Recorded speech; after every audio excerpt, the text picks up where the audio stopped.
Hello students. हम पढ़ रहे थे सॉल्यूशन चैप्टर। सॉल्यूशन चैप्टर में हमने अभी पिछले टाइम इसके जस्ट पहले पढ़ा है concentration of the solution. Concentration of the solution के बाद अब हम स्टार्ट करेंगे सॉल्युबिलिटी। सॉल्युबिलिटी आप नोटबुक में हेडिंग डालेंगे बेटा। आज के लेक्चर में हम सॉल्युबिलिटी के बारे में काफी चीजें पढ़ेंगे। सॉल्युबिलिटी का मतलब सिर्फ ये नहीं होता कि सॉल्युबिलिटी क्या होता है। ओके, अभी तक आप पढ़ते रहे होगे पिछली क्लासेस में कि सॉल्युबिलिटी एक्चुअली होता क्या है एंड दैट इज इनफ। लेकिन अब हम जब कोई सॉलिड को किसी लिक्विड में मिक्स करते हैं तो सॉल्यूशन बनता है, लिक्विड को लिक्विड में मिक्स करते हैं तो भी सॉल्यूशन बनता है। तो टाइप्स ऑफ सॉल्यूशन के बारे में तो मैं आपको बहुत चीज लेक्चर नंबर 1 में बता चुका हूं, ठीक है। लेकिन अब आज के लेक्चर में हम ये पढ़ेंगे कि सॉल्युबल कोई चीज होता कब है, कब इनसॉल्युबल होगा, सॉल्युबिलिटी कब बढ़ेगी, सॉल्युबिलिटी कब कम हो जाएगी। तो इस टाइप की बातें आज हम करेंगे, ठीक है। तो आज का लेक्चर काफी इंपॉर्टेंट है। आज का लेक्चर से आपको ये समझ में आएगा कि एक्चुअली सॉल्यूशन बनता कैसे है, या उनके बीच ऐसा क्या होता है, कब वो सॉल्युबल हो पाएगा। इस टाइप की बातें आज हम डिस्कस करेंगे, काफी बातें करेंगे। स्टार्ट करते हैं। ओके, हेडिंग डालेंगे बेटा सॉल्युबिलिटी।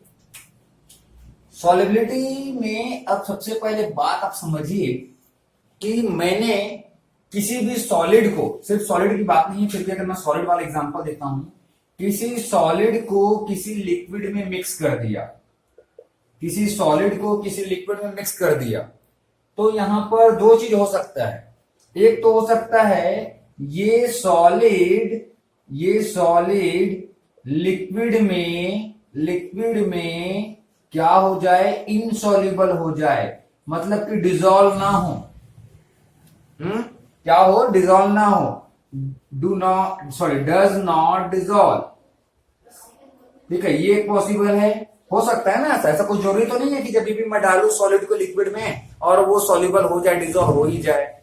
और एक कंडीशन ये भी हो सकता है कि सॉलिड को मैंने लिक्विड में ऐड किया, है ना, और ये सॉल्युबल हो जाए, मतलब कि डिसॉल्व हो जाए। सॉल्युबल होगा तो क्या हो जाएगा, डिसॉल्व हो जाएगा। ओके, डिसॉल्व इजिली, सपोज की बात है, ठीक है। तो अगर मान लो सॉलिड लिक्विड में इनसॉल्युबल है तो वो सॉल्यूशन नहीं बन पा रहे हैं। सॉल्यूशन आप उसको बोलोगे जिसमें वो आसानी से क्या हो जाए, डिसॉल्व हो जाए। सॉलिड लिक्विड को आपने मिक्स किया, सॉल्युबल हो गया, डिसॉल्व हो गया, मतलब ये सॉल्यूशन बन गया। अभी क्या बन गया बेटा, सॉल्यूशन बन गया। ओके, अभी सॉल्यूशन तो बन गया, लेकिन यहां पर ये जो सॉल्यूशन है, वैसे तो सॉल्यूशन का अलग से डेफिनेशन है जो आपने पढ़ा हुआ है कि डू नॉट रिएक्ट केमिकली। लेकिन अगर हम सॉल्युबिलिटी की बात करें, अभी सॉल्यूशन तक नहीं जाते, ठीक है। सॉल्युबल है तो सॉल्युबल होने के यहां पर दो टाइप के प्रोसेस यहां पर वर्क कर सकते हैं। सॉल्युबल होने पे दो प्रोसेस वर्क कर सकते हैं। यहां पर सॉल्यूशन बनता है कि नहीं बनता, ये अलग मैटर है, ठीक है। सॉल्यूशन हम उसको कंसिडर करेंगे या नहीं करेंगे, that is different. But solid को आपने लिक्विड में मिक्स किया, वो डिसॉल्व हो गया, वो सपोज सॉल्युबल है, तो यहां पे टू टाइप्स के प्रोसेस वर्क कर सकते हैं। एक कर सकता है केमिकल प्रोसेस यहां पे वर्क कर सकता है, और दूसरा फिजिकल प्रोसेस भी यहां पर हो सकता है। फिजिकल प्रोसेस भी हो सकता है।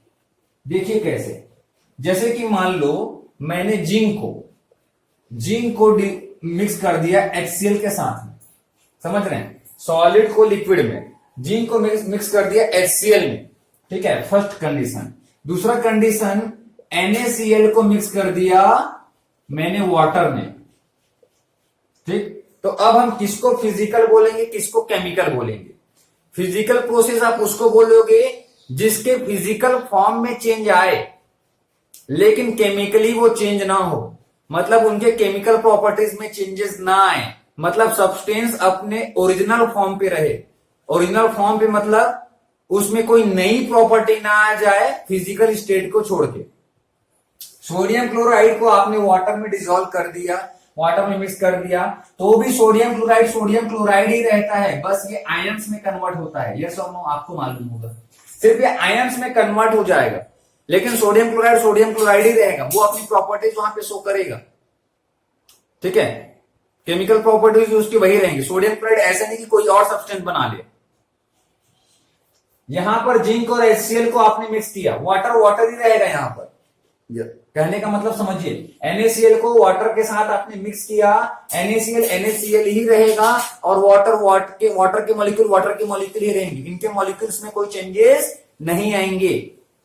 लेकिन वहीं पर जिंक और HCl को आपने मिक्स कर दिया तो यहां पर होता क्या है, ये आपने सुना होगा या पढ़ा भी होगा, मेटल जो है उसको जब एसिड में डिसॉल्व करते हैं तो ये हाइड्रोजन गैस देता है और जिंक क्लोराइड में कन्वर्ट हो जाएगा। ये जिंक को जब HCl के साथ आप मिक्स करोगे तो ये जिंक क्लोराइड बना लेगा और ये हाइड्रोजन गैस दे देगा। तो ये एक केमिकल प्रोसेस है। ये एक क्या है, केमिकल प्रोसेस है। समझ रहे हैं, मतलब ये केमिकल रिएक्शन हो गया जिसको हम बोलते हैं आपस में रिएक्ट करने वाले। ये दोनों आपस में रिएक्ट किए, ये दोनों आपस में रिएक्ट नहीं कर रहे हैं, सॉल्युबल दोनों हैं। जिंक यहां पर सॉल्युबल हो गया, NaCl यहां पर सॉल्युबल हो गया, सॉल्युबल दोनों हो रहे हैं। बट ये एक केमिकल प्रोसेस है और ये एक फिजिकल प्रोसेस है। तो फिजिकल प्रोसेस कब बोलोगे बेटा, जब वो रिएक्ट ना करे। ओके, जब वो रिएक्ट ना करे, does not react chemically। ठीक है, डिसॉल्व तो है, सॉल्युबल है, NaCl H2O में सॉल्युबल है, बट ये रिएक्शन नहीं कर रहा है। रिएक्शन कर रहा है कब बोलोगे, अगर वो नई प्रॉपर्टी अपने साथ ले आएगा, अपने फॉर्मूलाज में कोई चेंजेस कर लेगा, अगर कोई नया सब्सटेंस बना लेगा। ये नया सब्सटेंस नहीं बना रहा है, ये नया सब्सटेंस बना ले रहा है, जिंक क्लोराइड में कन्वर्ट हो गया, नया सब्सटेंस बन गया। तो ये केमिकल प्रोसेस है, ठीक है, और ये फिजिकल प्रोसेस है। तो सॉल्युबिलिटी के अंदर आप समझिए, अगर मान लो मैंने सॉलिड को लिक्विड में मिक्स कर दिया तो 3 कंडीशंस मेरे को यहां पर मिल रही है। एक तो हो सकता है कि वो दोनों एक दूसरे के साथ सॉल्युबल ना हो, दूसरा मतलब कि इनसॉल्युबल हो, डिसॉल्व ना हो। दूसरा हो सकता है सॉल्युबल तो है बट वो केमिकली रिएक्ट कर ले रहा है, ठीक है। और तीसरा हो सकता है कि वो सॉल्युबल तो है बट वो केमिकली रिएक्ट नहीं कर रहा है। तो सॉल्युबल होगा, केमिकली रिएक्ट नहीं करेगा, तो उसको हम यहां पर बोल रहे हैं फिजिकल प्रोसेस। उसको हम क्या बोलते हैं, फिजिकल प्रोसेस, ठीक है। तो इस चैप्टर में, इस टॉपिक में हम फिजिकल प्रोसेस के बारे में ही पढ़ेंगे। अगर वो इनसॉल्युबल भी है तो that is also physical, chemical तो हुआ ही नहीं, तो फिजिकल। भाई सॉल्युबल होना, केमिकल होने के लिए, ठीक है, केमिकली रिएक्ट करेगा मतलब वो सॉल्युबल होना जरूरी है, समझ रहे हैं, नेसेसरी है, तभी वो केमिकल रिएक्शन किया ऐसा आप बोलोगे, ठीक है। केमिकल रिएक्शन हुआ ऐसा आप बोलोगे। अगर वो आपस में सॉल्युबल है ही नहीं, चलो मैं एक सिंपल से एग्जांपल लेता हूं, सैंड को आपने डाल दिया वाटर में, ठीक है, इनसॉल्युबल है, रिएक्शन हुआ ही नहीं, ठीक है, इनसॉल्युबल, रिएक्शन नहीं हुआ। बेरियम सल्फेट को आपने वाटर में डाल दिया, बेरियम सल्फेट को आपने वाटर में डाल दिया, क्या होगा, बेरियम सल्फेट नीचे वाटर के सेटल डाउन हो जाएगा, बेरियम सल्फेट नीचे सेटल डाउन जाता है, ऊपर आपका वाटर रहता है। तो यहां भी ना तो कोई रिएक्शन हुआ ना तो ये सॉल्युबल हुआ। तो ये सब फिजिकल प्रोसेस है। जब वो रिएक्ट नहीं कर रहे हैं तो फिजिकल प्रोसेस है, अगर रिएक्ट कर रहे हैं तो केमिकल प्रोसेस है। तो इस टॉपिक में हम क्या पढ़ेंगे, फिजिकल प्रोसेस के बारे में पढ़ेंगे, ठीक है, केमिकल प्रोसेस के बारे में नहीं पढ़ेंगे, पहली बात याद रखिएगा, ठीक है। चलिए, तो ये इतनी सी बातें ये मैं इरेज कर दूं, ओके।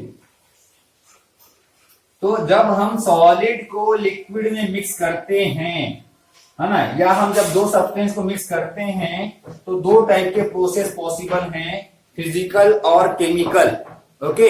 व्हेन वी मिक्स, आप लिख भी सकते हो, when we mix two substances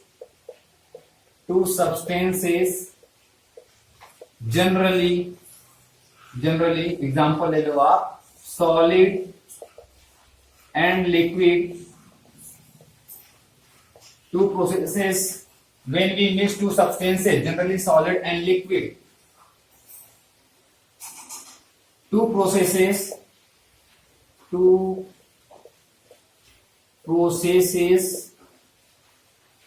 may be happens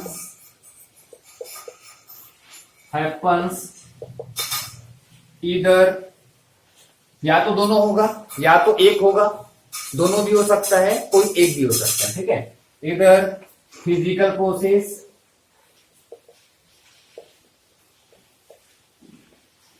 और केमिकल प्रोसेस।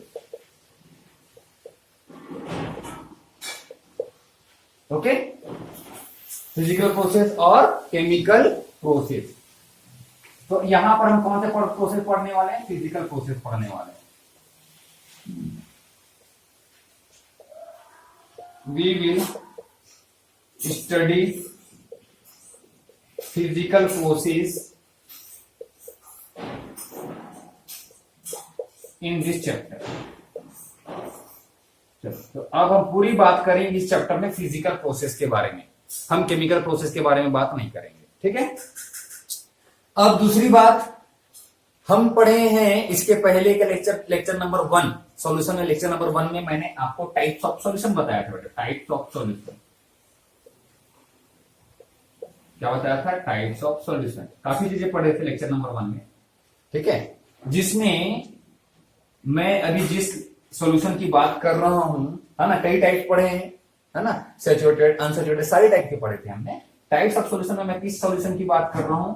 एक हमने पढ़ा सॉलिड सॉल्यूशन, दूसरा लिक्विड सॉल्यूशन, तीसरा gaseous solution, third one is gaseous solution. Solid solution किसको बोलोगे? जब सॉलिड एज अ क्या हो? सॉलिड एज अ सॉल्वेंट हो। Solid acts as a solvent.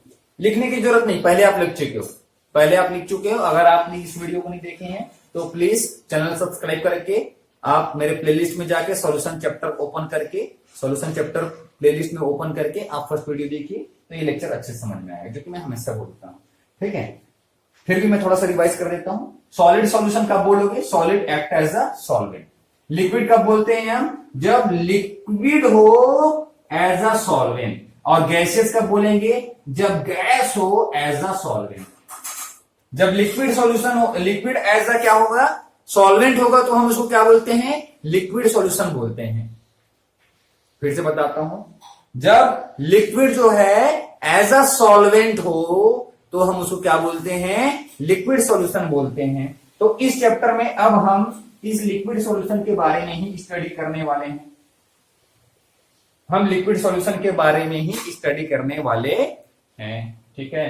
चलो ये भी बात हो गई। पहले तो दो सब्सटेंस को मिक्स किया, है ना, फिजिकल प्रोसेस केमिकल प्रोसेस दोनों एप्लीकेबल है। हम उसमें फिजिकल प्रोसेस पढ़ेंगे, केमिकल प्रोसेस नहीं पढ़ेंगे इस चैप्टर में।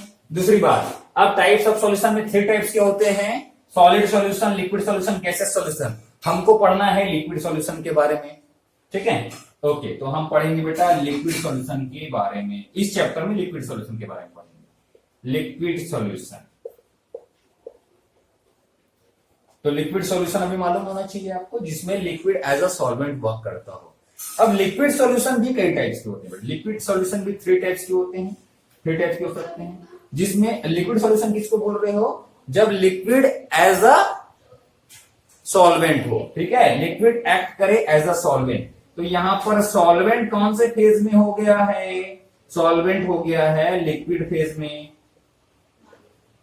ठीक है, सॉल्वेंट लिक्विड फेज में है। तो हमारे पास अब 3 टाइप के सॉल्वेंट हो सकते हैं। एक तो सॉलिड हो, जब सॉल्यूट क्या हो? सॉलिड हो। दूसरा हो सकता है लिक्विड हो, और तीसरा हो सकता है गैस हो। मतलब जो सॉल्यूट है वो सॉलिड हो सकता है, लिक्विड हो सकता है, गैस हो सकता है। तो जब सॉलिड होगा तो आप क्या बोलोगे? Solid in liquid, solid in liquid solution. तो पहले हम पढ़ते हैं सॉलिड इन लिक्विड के बारे में। अब इसमें भी हम पहले पढ़ते हैं सॉलिड इन लिक्विड के बारे में। मतलब हम पढ़ रहे हैं सॉल्युबिलिटी। अब सॉल्युबिलिटी में सॉलिड लिक्विड में कैसे सॉल्युबल है, या कब इनसॉल्युबल है, कब सॉल्युबल, इसके बारे में पढ़ेंगे। अभी हम स्टार्ट करने वाले हैं यहां से। समझ में आ रहा है ना, हम कहां से कहां जा रहे हैं? अभी हम स्टार्ट करने वाले ये वाला सॉलिड इन लिक्विड के बारे में। तो जब हम सॉलिड को लिक्विड में मिक्स कर देते हैं, जब हम सॉलिड को लिक्विड में मिक्स कर देते हैं, तो वो सॉल्युबल भी हो सकता है बेटा, इनसॉल्युबल भी हो सकता है। यस और नो समझिए बात को। सॉल्युबल भी हो सकता है, इनसॉल्युबल भी हो सकता है। अब ये सॉल्युबिलिटी किस पे डिपेंड करेगी वो थोड़ी देर बाद पढ़ रहे हैं अपन, है ना। सॉल्युबल भी हो सकता है, इनसॉल्युबल भी हो सकता है। अभी देखिए, अगर मान लो सॉल्युबल है, आपने सॉलिड को मिक्स किया लिक्विड में और सोच के देखिए ये सॉल्युबल है, सपोज कि ये सॉल्युबल है, तो पहली बात क्या होगी, यहां पर सॉलिड तो एज अ क्या होगा बेटा, सॉल्यूट होगा, ये सॉल्यूट होगा, और लिक्विड क्या होगा यहां पर एज अ सॉल्वेंट होगा, एज अ सॉल्वेंट वर्क करेगा। सॉल्यूट हम किसको बोलते हैं, जो कि लेस क्वांटिटी में हो, जो कि लेस क्वांटिटी में हो उसको सॉलिड बोलते हैं, और जो लेस क्वांटिटी में, जो मोर क्वांटिटी में हो उसको हम क्या बोलते हैं, सॉल्वेंट। तो ये किसमें होगा बेटा, मोर क्वांटिटी में होगा। इन जनरली तो यही होता है ना, समझ में आ रहा है, solute less quantity, solvent more quantity, generally यही होता है, ठीक है। और ये मोस्ट कॉमन एग्जांपल है भाई, सॉलिड इन लिक्विड सॉल्यूशन जो है, सॉलिड, अभी हम क्या पढ़ रहे हैं, लिक्विड सॉल्यूशन के अंदर पढ़ रहे हैं सॉलिड इन लिक्विड सॉल्यूशन। तो solid in liquid solution most common example है सॉल्यूशन का, मोस्ट कॉमन। आप भी देखे होगे जब भी कुछ एग्जांपल आता है, कोई टीचर जब पढ़ाते हैं, जैसे कि मेरे से आप पढ़ रहे हैं, तो मैं जब भी एग्जांपल मेरे क्या बोलना चाहिए, मेरे माइंड में आता है या आपके माइंड में आता है, सबसे पहले क्या आता है, सॉलिड इन लिक्विड वाला। सॉल्यूशन के बारे में बोले तो हम क्या बोलते हैं, सॉल्ट इन वाटर। तो most common example, most common solution क्या होता है, सॉलिड इन लिक्विड होता है। तो मोस्ट कॉमन है जिसमें सॉलिड एज अ सॉलिड होगा और लिक्विड एज अ सॉल्वेंट होता है, और सपोज वो सॉल्युबल है। तो आप यहां पर सॉल्यूशन बनाते कैसे हैं वो समझिए, सॉल्यूशन बनाते कैसे हैं। सबसे पहले आप लिक्विड लेते हैं, बेटा सब चीज इंपॉर्टेंट है, ध्यान से समझते जाइए, बस सुनते जाइए, समझते जाइए। सबसे पहले आपने लिक्विड ले लिया, लिक्विड ले लिया, अब इसमें आप सॉल्यूट ऐड कर रहे हो, सॉल्यूट ऐड किया, जैसे कि यहां पर सपोज आपने शुगर ऐड किया, शुगर ऐड किया, और यहां पर आपने क्या लेके रखा है, वाटर लेके रखा है, ठीक है। आप मिक्स किए, मिक्स किए, मिक्स किए, मिक्स किए, मिक्स किए, फिर थोड़ा सा शुगर आप ऐड किया, फिर मिक्स किया, सॉल्युबल हो रहा है, हो रहा है। क्या हमेशा सॉल्युबल होगा, मैंने लिख तो दिया सॉलिड लिक्विड में सॉल्युबल है। सपोज कोई सॉलिड हमने ले लिया, यहां पर शुगर ले लिया, ठीक है, और यहां पर लिक्विड मैंने क्या ले लिया, वाटर ले लिया, तो हम ये बोलते हैं कि वो सॉल्युबल है। क्या वो हमेशा सॉल्युबल होगा, क्या वो हमेशा सॉल्युबल होगा, नहीं। मतलब मैं जितना भी शुगर डाल दूं वो सॉल्युबल हो जाएगा, डिजोल्व हो जाएगा, ऐसा कुछ है क्या, नहीं। एक कंडीशन ऐसा जरूर आ जाता है कि उसके बाद वो डिजोल्व नहीं होता। मैंने 1 स्पून ऑफ शुगर ऐड किया, डिजोल्व हो गया, 2 स्पून ऑफ शुगर ऐड किया, डिजोल्व हो गया, 3rd spoon of sugar add किया, वो भी डिजोल्व हो गया। बट एक कंडीशन ऐसी जरूर आती है कि वो डिजोल्व नहीं होता, वो डिजोल्व नहीं होता। तो ऐसा कंडीशन जब आ जाए जिसमें वो डिजोल्व नहीं हो रहा है, उस कंडीशन में उस सॉल्यूशन को हम क्या बोलते हैं बेटा, हम बोलते हैं उसको सैचुरेटेड सॉल्यूशन। ये पहले भी बता चुका हूं पिछले वीडियो में, ठीक है, सैचुरेटेड सॉल्यूशन बोलते हैं, ठीक है। और जब तक वो डिजोल्व नहीं हुआ था, जब तक वो डिजोल्व मतलब कि डिजोल्व हो सकता था, उसको हम क्या बोलते थे, अनसैचुरेटेड सॉल्यूशन।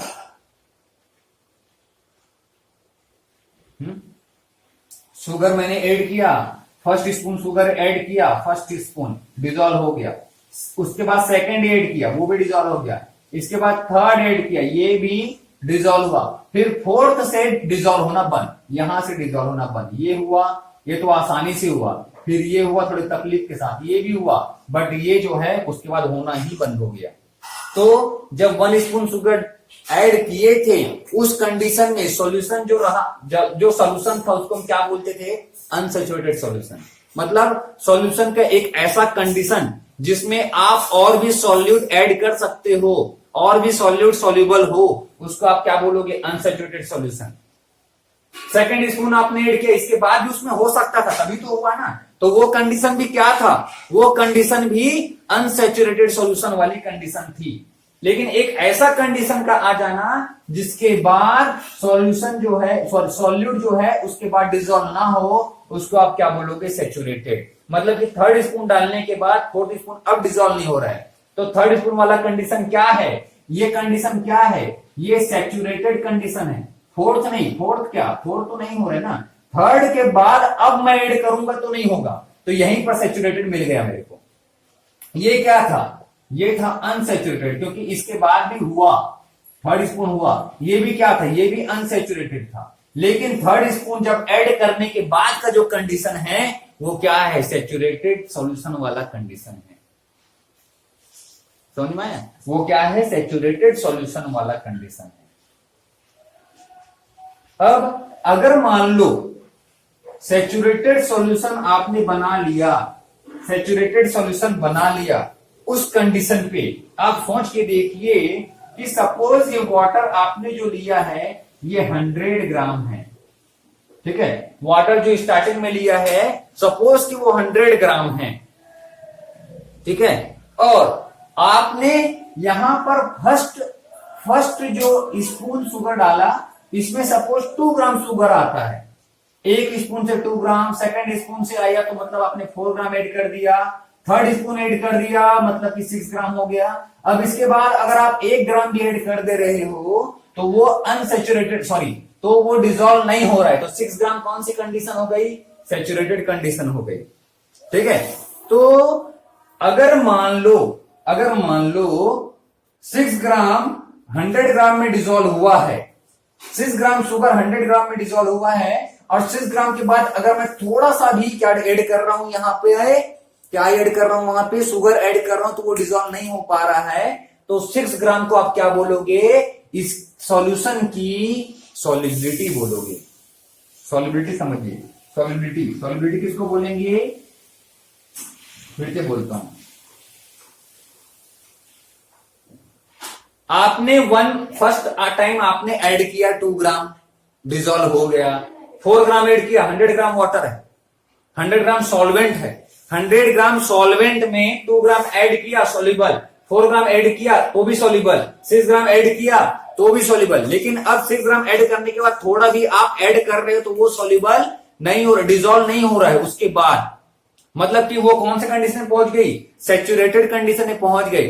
तो सैचुरेटेड कंडीशन में कितना सॉल्यूट डिसॉल्व है किसी सॉल्यूशन में, उसी को बोलते हैं सॉल्युबिलिटी, उसी को क्या बोलते हैं, सॉल्युबिलिटी बोलते हैं। सॉल्युबिलिटी फिर से समझिए, सैचुरेटेड कंडीशन में कितना अमाउंट सॉल्यूट का डिसॉल्व है किसी सॉल्यूशन में, उसको आप क्या बोलते हैं, सॉल्युबिलिटी बोलते हैं। लेकिन इसमें सॉल्वेंट कितना होना चाहिए, 100 ग्राम होना चाहिए, क्योंकि आपको भी ये थोड़ा सा अंडरस्टूड है, बिल्कुल सिंपल है। अगर ये सॉल्वेंट 200 ग्राम होगा तो मैं और इसमें ऐड कर सकता हूं, अगर 600 होगा तो और ऐड कर सकता हूं, तो इसको तो फिक्स करना जरूरी है ना, ताकि हम एक सही कंडीशन में पहुंच सके, एक सही डेफिनेशन बना सके।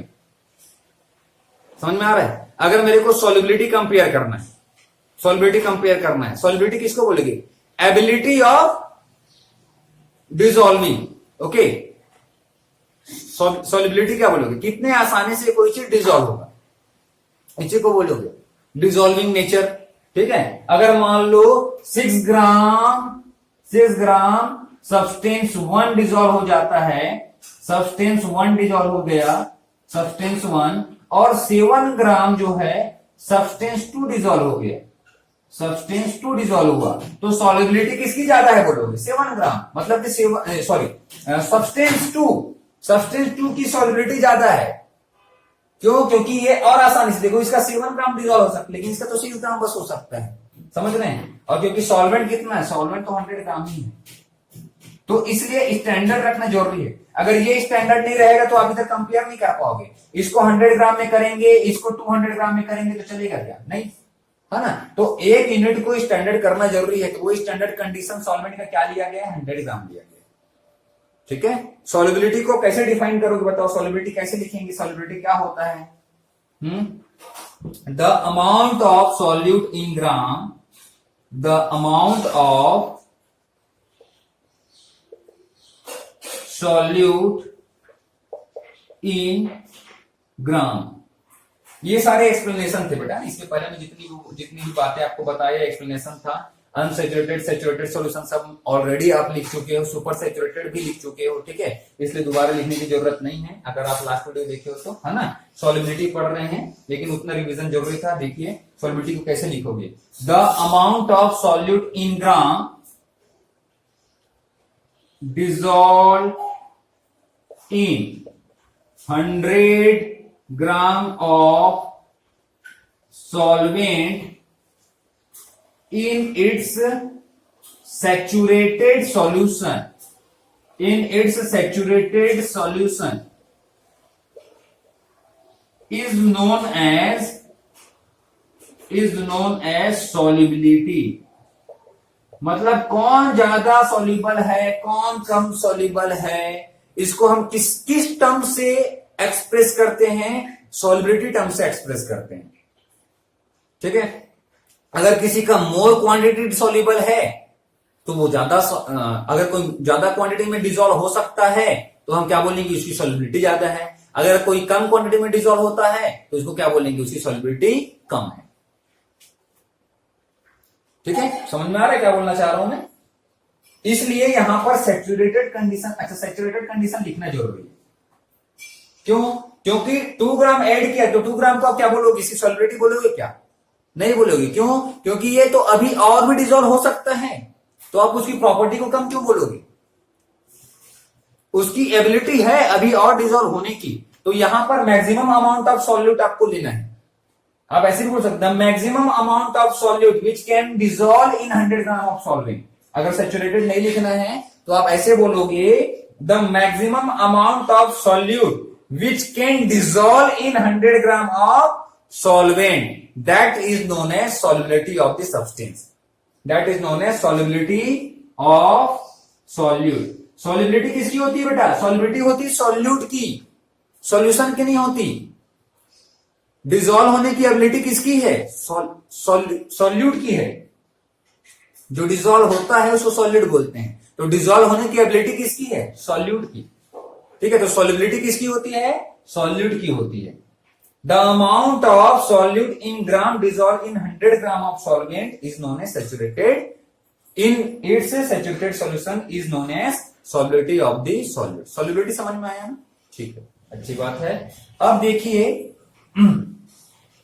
एक छोटा सा टॉपिक, जब मैं सॉल्यूशन बता रहा हूं थोड़ा सा मिस हो गया, इसमें और आगे 2 टाइप में और डिवाइड कर सकते हैं, ठीक है।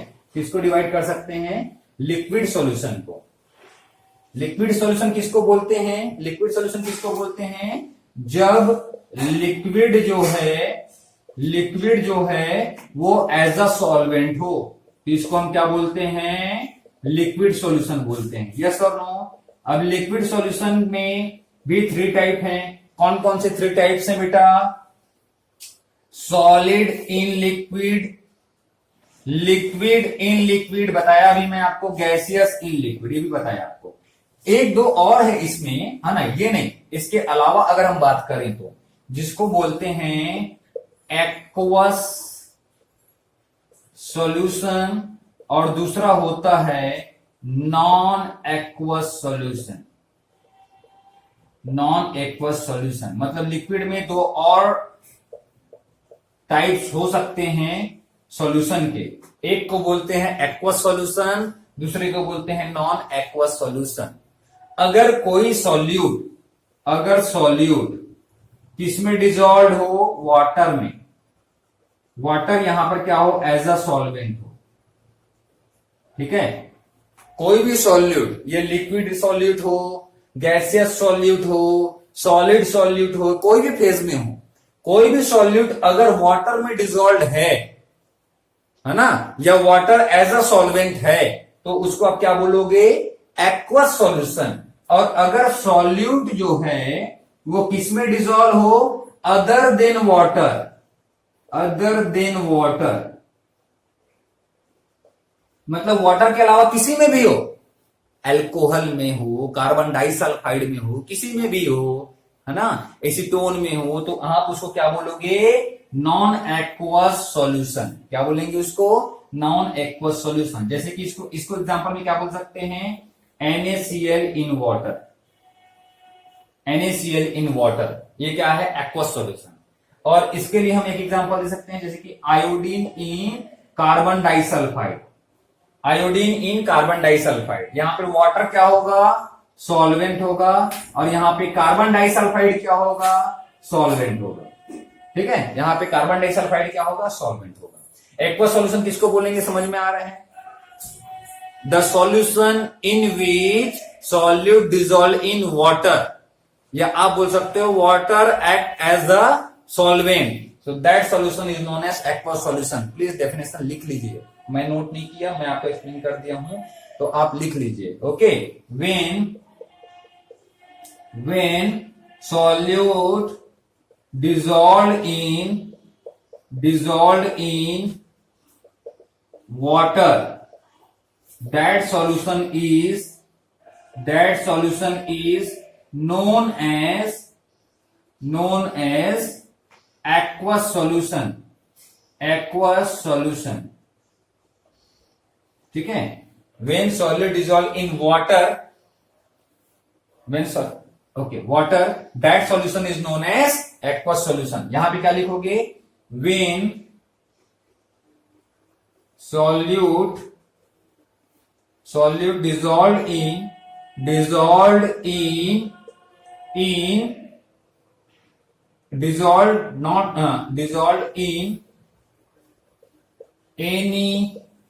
other solvent, ब्रैकेट में लिख लो, नॉट इन वाटर, है ना, वाटर को छोड़ के किसी और में।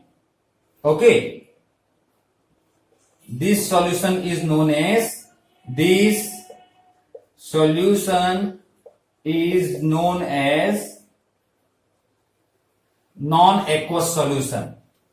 नॉन एक्वस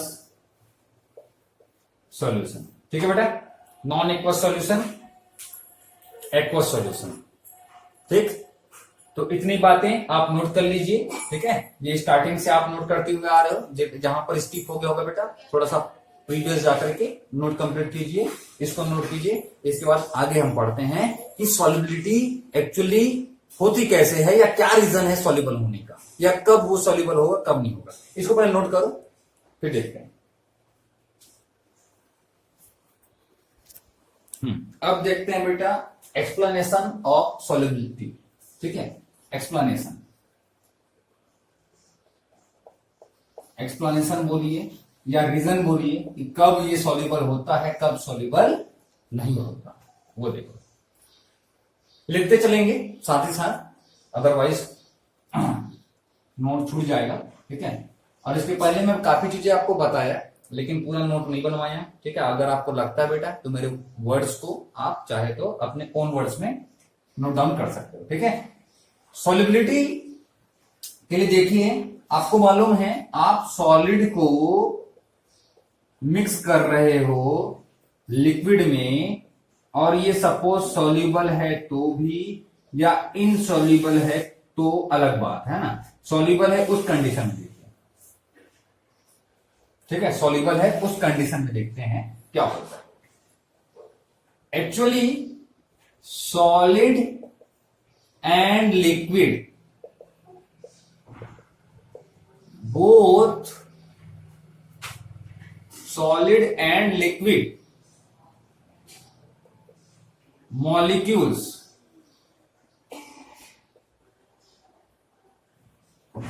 नहीं, ऐसे लिखो, in solid and liquid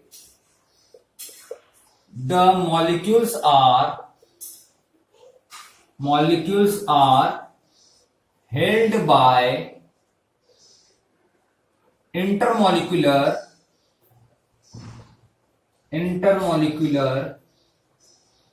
forces। ठीक है, when we mix both the substance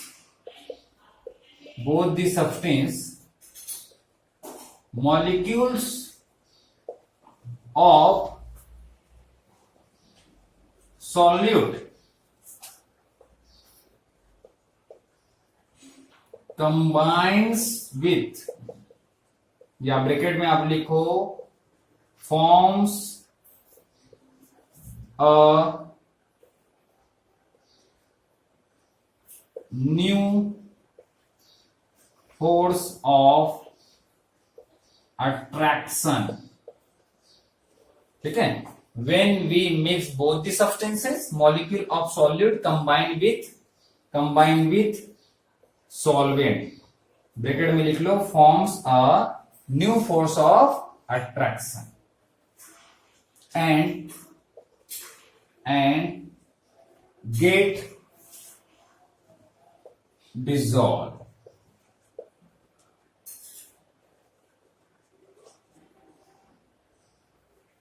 ठीक है, डिसॉल्व हो जाता है अगर न्यू फोर्स ऑफ अट्रैक्शन बनाया तो।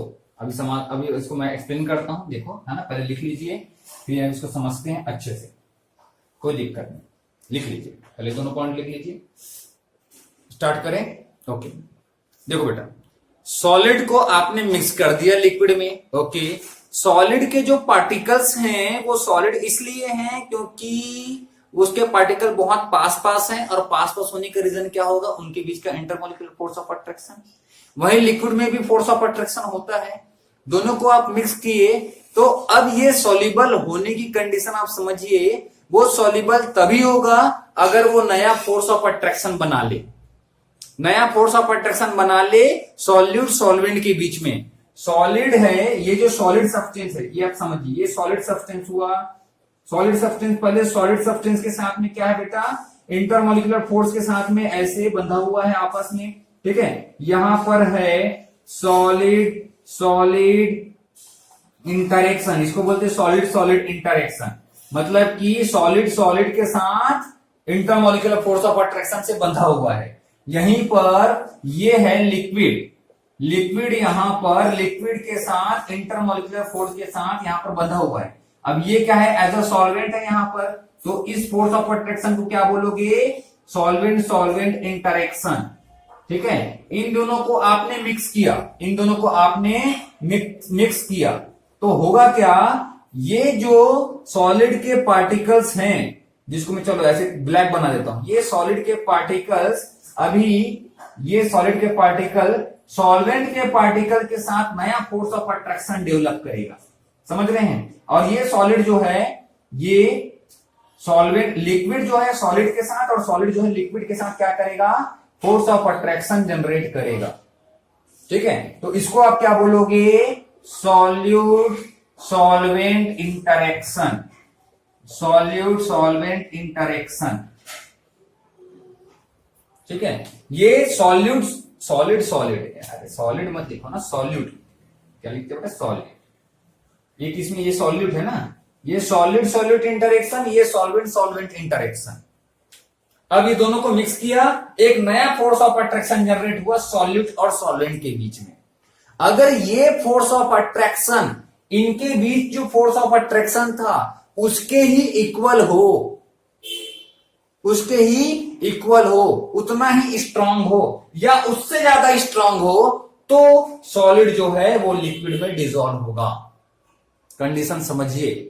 ठीक है, कंडीशन क्या है, सॉल्यूट जो है वो सॉल्यूट सॉल्यूट और यहां सॉल्वेंट सॉल्वेंट आपस में क्या है, यहां पर इंटरेक्टेड हैं। अब ये दोनों मिक्स किए आपने मिक्स किया और ये एक नया यहां पर इंटरेक्शन डेवलप किया, नया फोर्स ऑफ अट्रैक्शन यहां पर जनरेट किया।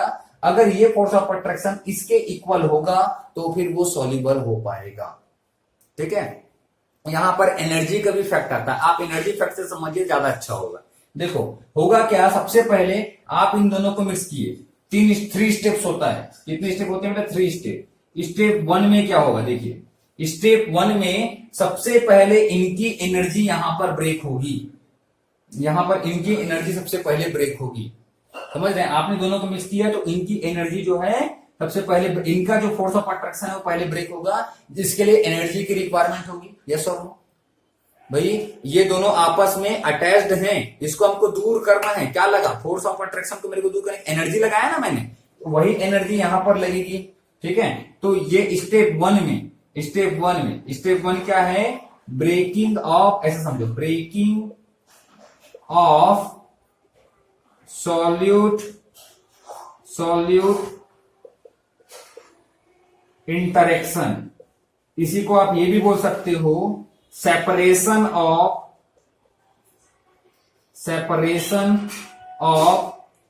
Solid molecule.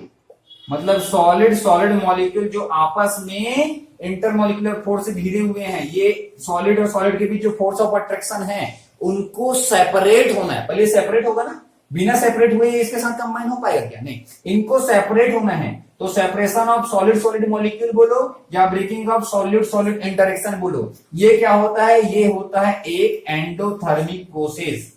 ये क्या होता है? एक एंडोथर्मिक प्रोसेस होता है। मतलब यहां पर डेल H1 मैं बोल दूं चेंज इन एंथैल्पी, ये क्या होगा बेटा? पॉजिटिव होगा। इसको आप लिखना ना, मैं इस फॉर्म पे लिख रहा हूं, लेकिन आपको कैसे लिखना है बेटा? ऐसा बुलेट वाइज लिखना है, थोड़ा अच्छे से आप लिखेंगे। ओके, ध्यान दीजिएगा। सबसे पहले 3 स्टेप्स इन्वॉल्व हैं सॉल्युबिलिटी के लिए। 3 स्टेप इन्वॉल्व है। स्टेप 1 में क्या होता है? ब्रेकिंग ऑफ सॉल्यूट इंटरेक्शन होता है। सबसे पहले ये दोनों अलग होंगे। यहां पर क्या होगा समझो, यहां पर क्या होगा? स्टेप 2 में ये भी अलग होंगे। सेपरेशन ऑफ, मैं इसको ऐसे लिख सकता हूं, सेपरेशन ऑफ लिक्विड मॉलिक्यूल्स, मतलब लिक्विड मॉलिक्यूल्स एक दूसरे से दूर होंगे। ये भी क्या होगा? यहां पर भी डेल H1 हो गया। फर्स्ट स्टेप में डेल H1 लगा है ना। ये भी क्या होगा? एक एंडोथर्मिक होगा प्रोसेस। यस और नो? सोचो जरा। यहां पर भी कुछ ना कुछ फोर्स ऑफ अट्रैक्शन है, इसको भी दूर होना है, इसको भी अपने मॉलिक्यूल्स को एक दूसरे से दूर करना है। तो यहां भी ये हीट को क्या करेगा? एटमॉस्फेयर से एब्जॉर्ब करेगा। ये भी हीट को कहां से एब्जॉर्ब करेगा? एटमॉस्फेयर से एब्जॉर्ब करेगा। ठीक है। अब यहां पर क्या होगा? अभी दोनों तो अलग हो गए, सेपरेट हो गए। ये भी इसके मॉलिक्यूल दूर दूर हो गए होंगे या सेपरेट हो गए होंगे, इसके मॉलिक्यूल भी सेपरेट हो गए होंगे।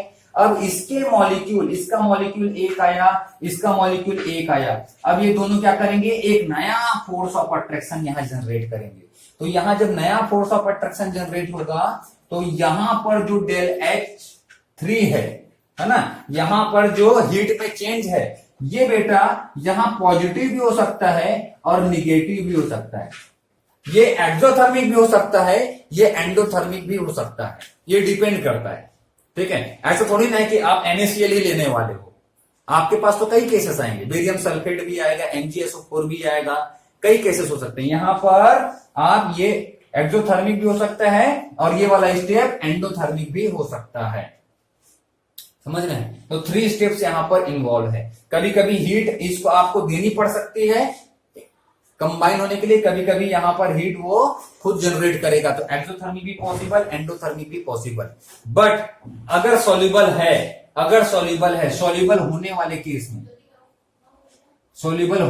केस में क्या होता है? ज्यादातर आसानी से सॉल्युबल होने वाले केस में ये होता है यहां पर एक्सोथर्मिक, एंडोथर्मिक नहीं होता। सॉल्युबल वाले केस में ज्यादातर एक्सोथर्मिक होता है, लेकिन एंडोथर्मिक भी हो सकता है। ठीक है। हो सकता है ये भी एटमॉस्फेयर से हीट एब्जॉर्ब करे। ऐसा थोड़ी ना है कि आप ही दोगे हमेशा, नहीं, एटमॉस्फेयर से भी वो हीट एब्जॉर्ब कर सकता है। तो ये सपोज एटमॉस्फेयर से हीट एब्जॉर्ब कर रहा है। ठीक है। 3 के समझ में आया? तो नेट चेंज क्या होगा? डेल H, नेट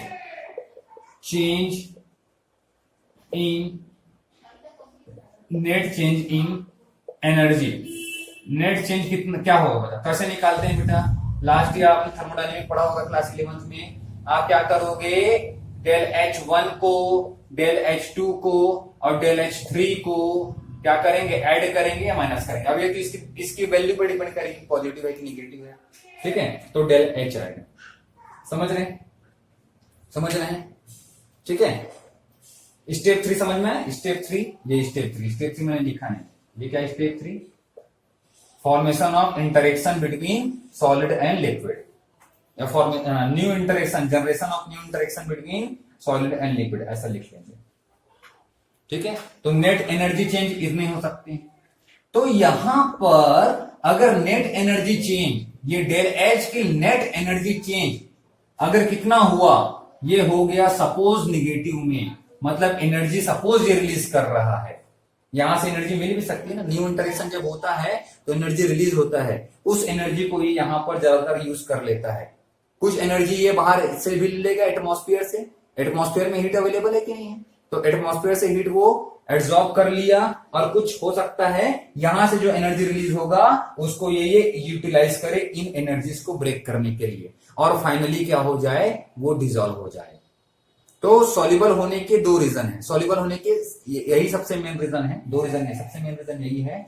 सॉल्युबल कब होगा, अगर ये बहुत आसानी से सॉल्युबल कब होगा, अगर ये क्या हो जाए बेटा, ये एक्सोथर्मिक हो, नेट एनर्जी चेंज क्या हो, एक्सोथर्मिक आए। अगर एनर्जी रिलीज करने वाला हो तो क्या होगा, इजिली सॉल्युबल, रीडली सॉल्युबल, बहुत आसानी से, वेरी सॉल्युबल, ठीक है।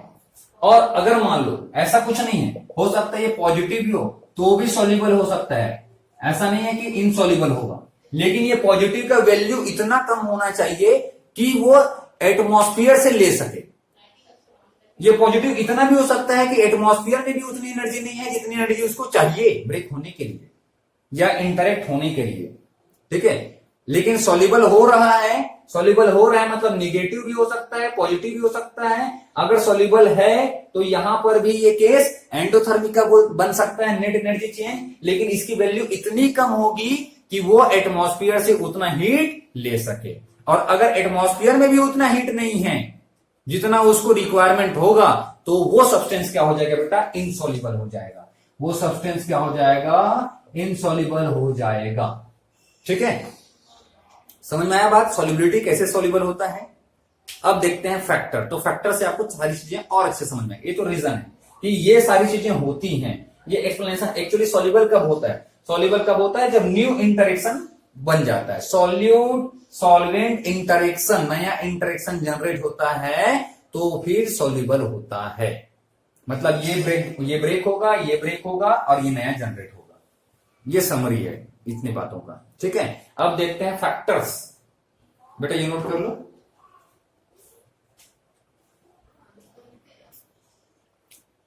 बेटा इतना कॉन्सेप्ट आप समझ गए सॉल्युबिलिटी की, सॉल्युबिलिटी की कॉन्सेप्ट समझने के बाद बाकी सब आसान हो जाएगा, आपको बहुत जल्दी जल्दी चीजें समझ में आएंगी, है ना। अब ज्यादा टाइम नहीं लगेगा। फैक्टर्स अफेक्टिंग सॉल्युबिलिटी, मतलब सॉल्युबिलिटी कब कम होगी कब ज्यादा होगी, ये सबसे ज्यादा डिपेंड करती है, ये डिपेंड किस पे करती है, nature of solute and solvent पे। ये इस पे डिपेंड करते हैं बेटा कि सॉल्यूट किस टाइप का है, सॉल्वेंट किस टाइप का है। एग्जांपल से समझिए, NaCl को, सोडियम क्लोराइड को मैंने डिसॉल्व किया वाटर में, ये सॉल्युबल है, लेकिन इसी को NaCl को मैंने डिसॉल्व किया बेंजीन में तो ये इनसॉल्युबल है, समझ रहे, ये इनसॉल्युबल है। तो इसको बोलते हैं nature of solute and solvent. NaCl का ऐसा नेचर है कि वो H2O के साथ सॉल्युबल है लेकिन बेंजीन के साथ इनसॉल्युबल है, ठीक है। रीजन यहां पर क्या होता है, ये बेस्ड है किस पे, एक प्रिंसिपल पे जिसको हम बोलते हैं लाइक डिसॉल्व लाइक। इस प्रिंसिपल पे सॉलिबिलिटी डिपेंड करती है। इसका मतलब क्या होता है, देखो सॉलिड या लिक्विड जितने भी हैं वो जो है या तो पोलर होते हैं या नॉन पोलर होते हैं, पोलर भी हो सकते हैं और नॉन पोलर भी हो सकते हैं। पोलर किसको बोलते हैं, जो जिसमें मॉलिक्यूल अपोजिट चार्जेस में अपोजिट डायपोल जनरेट कर सके, और नॉन पोलर किसको बोलते हैं, जिसमें ऐसा डायपोल जनरेट ना हो। डायपोल कब जनरेट होता है कब नहीं होता है वो आपको मालूम होगा, अदरवाइज आप पोलर और नॉन पोलर को अलग से आपको स्टडी करना पड़ेगा, नहीं तो बेटा वीडियो लिंक काफी बढ़ जाएगी। पोलर को समझिए क्या होता है, जब क्या हो जाए, किसी मॉलिक्यूल का जो एंड है, अपोजिट एंड है, उसमें अपोजिट चार्जेस डेवलप हो जाए, जिसको बोलेंगे पोलर। और नॉन पोलर किसको बोलेंगे, जिसमें अपोजिट चार्जेस डेवलप ना हो पाए तो उसको क्या बोलेंगे, नॉन पोलर। जैसे कि वाटर में ये वाटर ऐसा होता है, ठीक है, वाटर का स्ट्रक्चर आपने ऐसे देखा है। ऑक्सीजन की इलेक्ट्रोनेगेटिविटी ज्यादा होती है तो इलेक्ट्रॉन को अपनी तरफ खींच के रखता है, तो यहां पर पार्शियल नेगेटिव चार्ज आ जाएगा, ये दोनों तरफ से इलेक्ट्रॉन को खींच के रखा, और यहां पे क्या जाएगा, पार्शियल पॉजिटिव चार्ज आ जाएगा। अब अगर मैं वाटर का मॉलिक्यूल बनाऊं तो इधर देखो, इधर पॉजिटिव चार्ज है और इधर नेगेटिव चार्ज है, तो इसको हम क्या बोल दिए, पोलर। वहीं आप इथेन की बात करो, ये कार्बन इससे लगा हुआ ये 3 हाइड्रोजन, ये कार्बन इससे लगा हुआ 3 हाइड्रोजन। तो इथेन में अभी देखो दोनों तरफ आपको सेम स्ट्रक्चर दिख रहा है पूरे मॉलिक्यूल में, कौन किसको खींचेगा, कार्बन और कार्बन के बीच इलेक्ट्रोनेगेटिविटी सेम है, किसी की इलेक्ट्रोनेगेटिविटी ज्यादा हो किसी की कम हो तो फिर बात अलग है, लेकिन यहां पर इलेक्ट्रोनेगेटिविटी सेम है, इलेक्ट्रोनेगेटिविटी सेम है, तो इनके जो इलेक्ट्रॉन्स हैं उसको कोई खींचने वाला नहीं है, तो ये क्या रहेगा, नॉन पोलर रहेगा। तो पोलर और नॉन पोलर में डिफरेंस आपको समझ में आ गया होगा।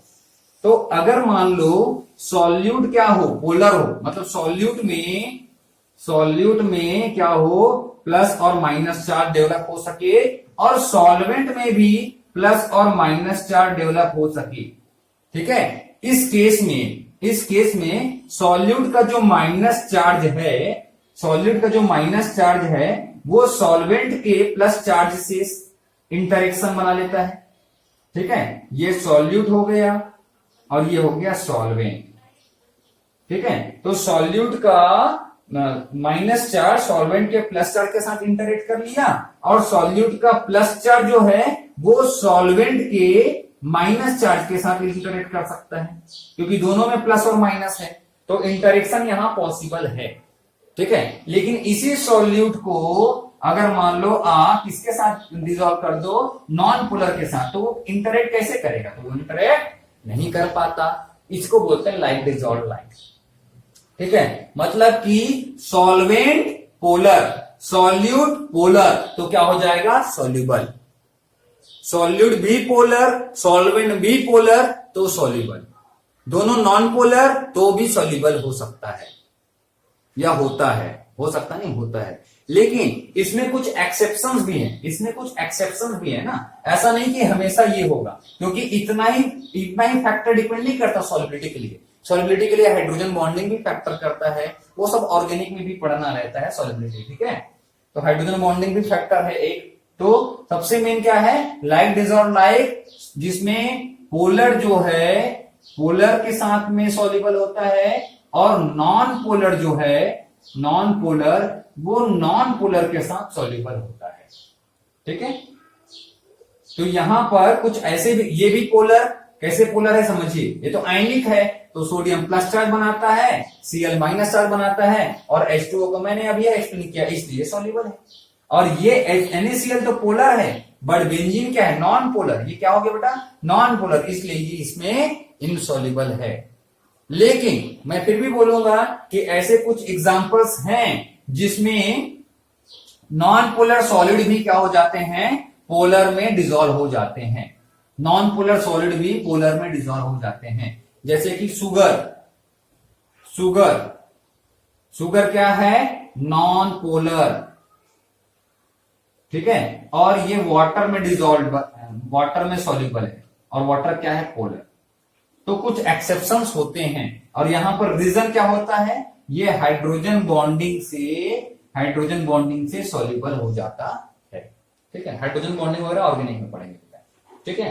तो ये नेचर है। यहां पर NaCl को और अच्छे से अगर समझा जाए तो होता क्या है, ये सोडियम क्लोराइड जो है, सोडियम क्लोराइड आपको मालूम है क्या होता है, नहीं मालूम है वाली बात तो है नहीं, ठीक है। इसमें सोडियम क्लोराइड में सोडियम प्लस चार्ज के साथ होता है, और क्लोराइड माइनस चार्ज के साथ इंटरेक्टेड होता है। जैसे ही आप इसमें वाटर डाल देते हो तो ये सोडियम प्लस चार्ज और Cl माइनस चार्ज यहां से ऐसे अलग होता है, ठीक है। अलग होने के बाद इसको जो है वाटर का निगेटिव चार्ज सराउंड कर लेता है।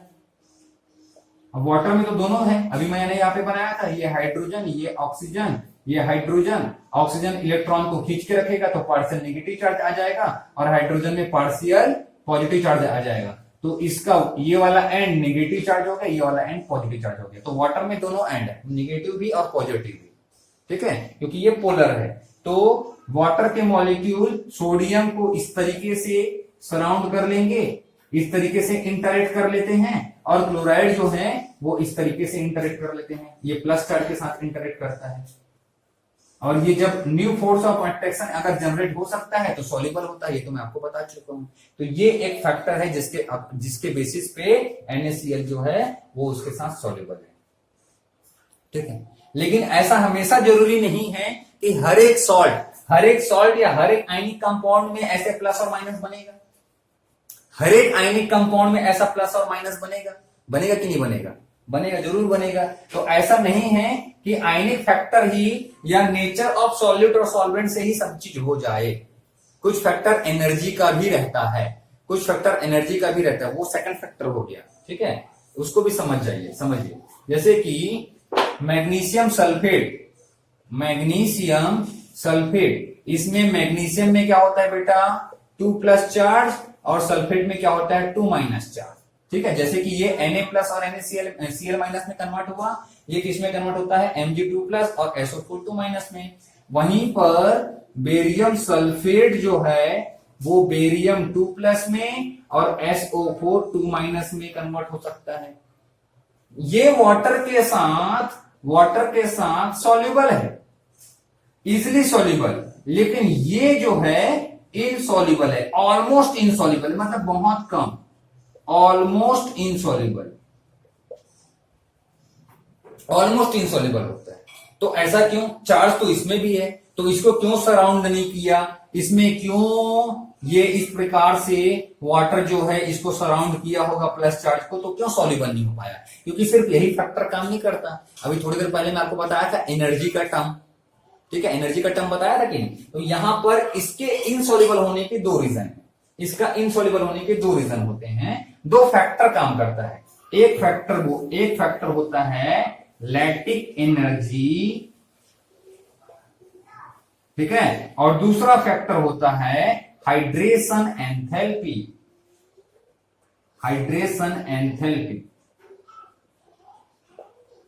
लैटिक एनर्जी क्या होता है बेटा? चाहे तो लिख सकते हो ना, मैं जो बोल रहा हूं उसको लिख सकते हो, इस बात को ध्यान रखना है ना। अगर आप रुकते जाओ, पॉज करते जाओ, मैं जो बोल रहा हूं उसको लिखते जाइए। हर एक पॉइंट में आप तो आपको बता ही रहा हूं, तो आप वैसे आप नोट कर सकते हो लैटिक एनर्जी, और आपको हर एक बातें लिखना है। लैटिक एनर्जी क्या होता है यहाँ पर पहले वो लिखिए, आप समझते भी जाइए और लिखते भी जाइए, नोट बनाना बहुत जरूरी है। लैटिक एनर्जी किसको बोलते हैं? जो आयनिक कंपाउंड है वो आयनिक कंपाउंड इस प्रकार से प्लस माइनस इंटरेक्टेड रहते हैं, ऐसे, मतलब कि हर एक प्लस हर एक माइनस से सराउंडेड रहता है। समझ रहे हैं? आयनिक कंपाउंड में हर एक प्लस माइनस से सराउंडेड रहता है और माइनस प्लस से सराउंडेड रहता है। नहीं समझे? सॉलिड का स्ट्रक्चर जनरली कैसे होता है? ऐसे हम बनाते हैं सॉलिड मॉलिक्यूल को। सॉलिड के पार्टिकल बहुत पास होते हैं, तो इसमें अगर ये आयनिक कंपाउंड है तो होता क्या है? प्लस चार्ज माइनस चार्ज से सराउंडेड होता है और माइनस चार्ज प्लस चार्ज से सराउंडेड होता है। ये माइनस है, इसके चारों तरफ क्या होगा? प्लस होगा। ये प्लस है, इसके चारों तरफ क्या होगा? माइनस चार्ज होगा। तो इसको क्या बोलते हैं बेटा? लैटिक बोलते हैं। इसको क्या बोला जाता है? लैटिक बोला जाता है। ठीक है, इसके चारों तरफ प्लस और प्लस के चारों तरफ माइनस, मतलब इस प्रकार से एक लैटिक का फॉर्मेशन करते हैं। और आपको मालूम है सबसे पहले पहला स्टेप क्या है? सॉल्युबल जब होगा तो पहला स्टेप क्या है? सबसे पहले सॉलिड अलग होगा। तो ये लैटिक को आपको ब्रेक करना पड़ेगा कि सोचिए, है ना? तो ये लैटिक को ब्रेक करना पड़ेगा, ये प्लस को माइनस को दोनों को अलग करना पड़ेगा। ठीक है, तो लैटिक एनर्जी किसको बोलते हैं? लैटिक एनर्जी, ठीक है, the amount of energy to break the lattice of 1 mole ionic solid। 1 mole ionic solid के लैटिक को ब्रेक करने के लिए कितनी एनर्जी चाहिए? उसको बोलते हैं लैटिक एनर्जी। 1 मोल, समझ गए ना? 1 मोल आयनिक सॉलिड के लैटिक को ब्रेक करने के लिए जितनी एनर्जी चाहिए उसको क्या बोलते हैं? लैटिक एनर्जी बोलते हैं। अब हाइड्रेशन एंथैल्पी समझिए। जब सॉल्यूट स्टेप 3, ठीक है, ये सपोज अलग हो गया, कौन? लैटिक से ये अलग हो जाएंगे। ठीक है, जैसे कि सोडियम क्लोराइड हुआ होगा, यहां पर भी तो हुआ होगा। Na अलग हुआ Cl से, हुआ था कि नहीं? मैंने बताया था कि अलग हुआ। ठीक है, इसके बाद वाटर के मॉलिक्यूल भी एक दूसरे से अलग हुए होंगे, उसके बाद इसके साथ ऐसे इंटरेक्ट किया। तो step 3 interaction of solvent with solute. यहां पर क्या होता है? जब वाटर किसी पॉजिटिव चार्ज या निगेटिव चार्ज को सराउंड करता है तो वहां पर वो एनर्जी रिलीज करता है। ठीक है, मतलब यहां एक नया फोर्स ऑफ अट्रैक्शन जनरेट हो रहा है। ओके, तो यहां पर आप लिखोगे द अमाउंट ऑफ एनर्जी। जब भी वाटर जो है, वाटर किसी केटायन या एनायन के साथ कंबाइन होता है तो वहां पर एनर्जी रिलीज करता है, उस एनर्जी को बोलते हो हाइड्रेशन एंथैल्पी या hydration energy. The amount of energy released by the hydration of 1 mole ions. 1 mole ion के हाइड्रेशन से जितना एनर्जी रिलीज होता है, समझ में आ रहा है? ये 1 मोल सॉलिड को ब्रेक करने के लिए जितना एनर्जी आपने लगाया और 1 मोल आयन के साथ हाइड्रेशन करने से जितना एनर्जी यहां पर रिलीज हुआ, ठीक है, समझ गए? उसको बोलते हैं हाइड्रेशन एंथैल्पी, ठीक है। अब सॉल्युबल का रीजन समझिए। सॉल्युबल कब होगा, इनसॉल्युबल कब होगा? यहां से एनर्जी मिल रही है और यहां आपको एनर्जी लगानी पड़ रही है। सॉल्युबल कब होगा? अगर हाइड्रेशन एनर्जी ज्यादा हो लैक्टिक एनर्जी से, तब होगा सॉल्युबल। ये पॉइंट को बहुत इंपॉर्टेंट है, नोट कर लीजिए, ठीक है। हाइड्रेशन एनर्जी ज्यादा होगा लैक्टिक एनर्जी से तो कंपाउंड या आयनिक कंपाउंड क्या होगा, आयनिक मॉलिक्यूल सॉल्युबल होगा। अदरवाइज अगर इसका अपोजिट हो गया, हाइड्रेशन एनर्जी कम हो गया लैक्टिक एनर्जी से, मतलब यहां इसको ब्रेक करने के लिए ज्यादा एनर्जी लगा रहे हो और यहां से उतनी एनर्जी मिल नहीं रही है, तो ये ब्रेक कैसे होगा? यहां ये जो एनर्जी, जो लैक्टिक एनर्जी को ब्रेक करता है, वो कौन सा एनर्जी ब्रेक करता है? हाइड्रेशन से मिलने वाला एनर्जी उसको हेल्प करता है लैक्टिक को ब्रेक करने के लिए। स्टार्टिंग में थोड़ा बहुत एनर्जी कहां से आएगा? अब आप बोलोगे सर स्टेप 1 में तो ये होता है, पहले तो ये एनर्जी आपने बोला था कि पहले तो ये ब्रेक होता है, तो पहले जो ब्रेक होता है इनिशियल स्टार्टअप कहां से हो जाता है? एटमॉस्फेयर के हीट से, ठीक है। और फिर जैसे एटमॉस्फेयर के हीट से शुरू के स्टार्टिंग के 1-2 मॉलिक्यूल क्या हो गए, ब्रेक हो गए, वैसे ही यहां पर ये इंटरेक्शन स्टार्ट हो गया और यहां से एनर्जी उसको मिलने लगी, उसको फिर यहां पर ये यूटिलाइज करने लग जाता है, ठीक है। तो वो स्टार्टिंग में जो एनर्जी चाहिए इनिशियल के लिए वो आपको एटमॉस्फेयर से मिल जाती है, लेकिन एक्चुअली होता क्या है, हाइड्रेशन से मिलने वाला एनर्जी ही लैक्टिक को ब्रेक करने के लिए यूज होता है। तो हाइड्रेशन से मिलने वाला एनर्जी इससे ज्यादा होना चाहिए या एटलीस्ट इक्वल होना चाहिए, तो ये लैक्टिक ब्रेक हो पाएगा। और जब तक लैक्टिक ब्रेक नहीं होगा तब तक वो सॉल्युबल नहीं होगा। तो hydration enthalpy should be more than lactic energy. Barium sulphate के केस में, बेरियम सल्फेट के केस में ये होता है, बेरियम सल्फेट के केस में लैक्टिक एनर्जी का अमाउंट ज्यादा होता है, हाइड्रेशन एंथैल्पी का अमाउंट कम होता है। वहीं पर मैग्नीशियम सल्फेट के केस में ये होता है, हाइड्रेशन एनर्जी ज्यादा होता है, लैक्टिक एनर्जी कम होता है। इसका लैक्टिक एनर्जी कम है, इसका लैक्टिक एनर्जी कम है, इसके लैक्टिक को ब्रेक करने के लिए कम एनर्जी चाहिए, यहां पर लैक्टिक को ब्रेक करने के लिए ज्यादा एनर्जी चाहिए, जो कि इसको हाइड्रेशन से नहीं मिल पाता, जिसकी वजह से वो क्या नहीं हो पाता है, सॉल्युबल नहीं हो पाता। तो nature of solute and solvent, ठीक है। यहां पर देखो ये भी आयनिक, ये भी आयनिक, तो सॉल्यूट का नेचर अलग अलग हो गया है कि नहीं? तो नेचर ऑफ सॉल्यूट और सॉल्वेंट पे डिपेंड करता है कि वो सॉल्युबल होगा कि नहीं होगा, ठीक है। और इसके काफी फैक्टर्स हैं। नेक्स्ट है बेटा, नोट्स बनाते चलिएगा मेरे ओन वर्ड्स को। इतने सारे पॉइंट्स हैं इसमें कि मैं नोट्स नहीं बनवा पा रहा हूं, ठीक है।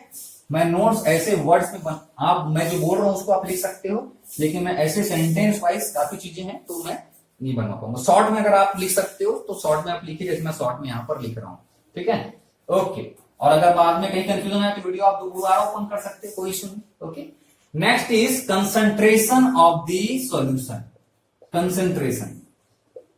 कंसंट्रेशन पे भी सॉल्युबिलिटी डिपेंड करती है। देखिए इसको कैसे समझोगे आप। जैसे कि आपने क्या किया बेटा, बीकर लिया है, बीकर में वाटर लिया, आप खुद समझिएगा ना, बीकर लिया, बीकर में वाटर लिया, यहां रीजन को आपको समझने की जरूरत नहीं पड़ेगी।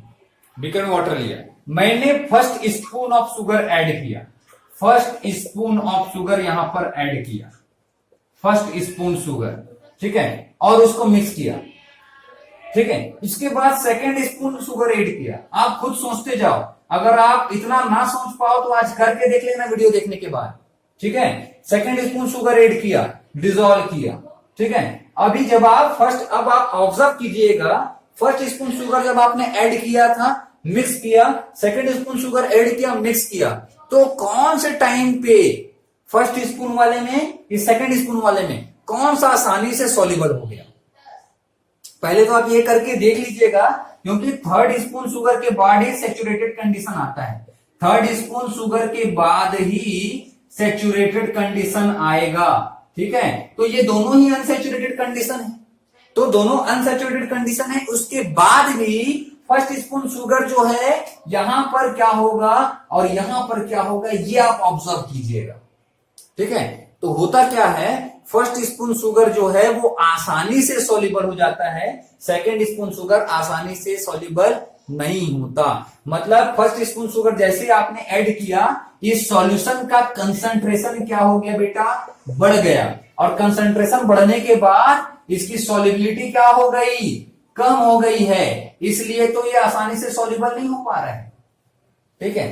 कंसंट्रेशन बढ़ गया, यहां पर फर्स्ट स्पून ऑफ शुगर जैसे ही आपने ऐड किया, कंसंट्रेशन बढ़ गया, और कंसंट्रेशन बढ़ने के बाद सेकेंड स्पून ऑफ शुगर जो है वो अब सॉल्युबल नहीं हो रहा।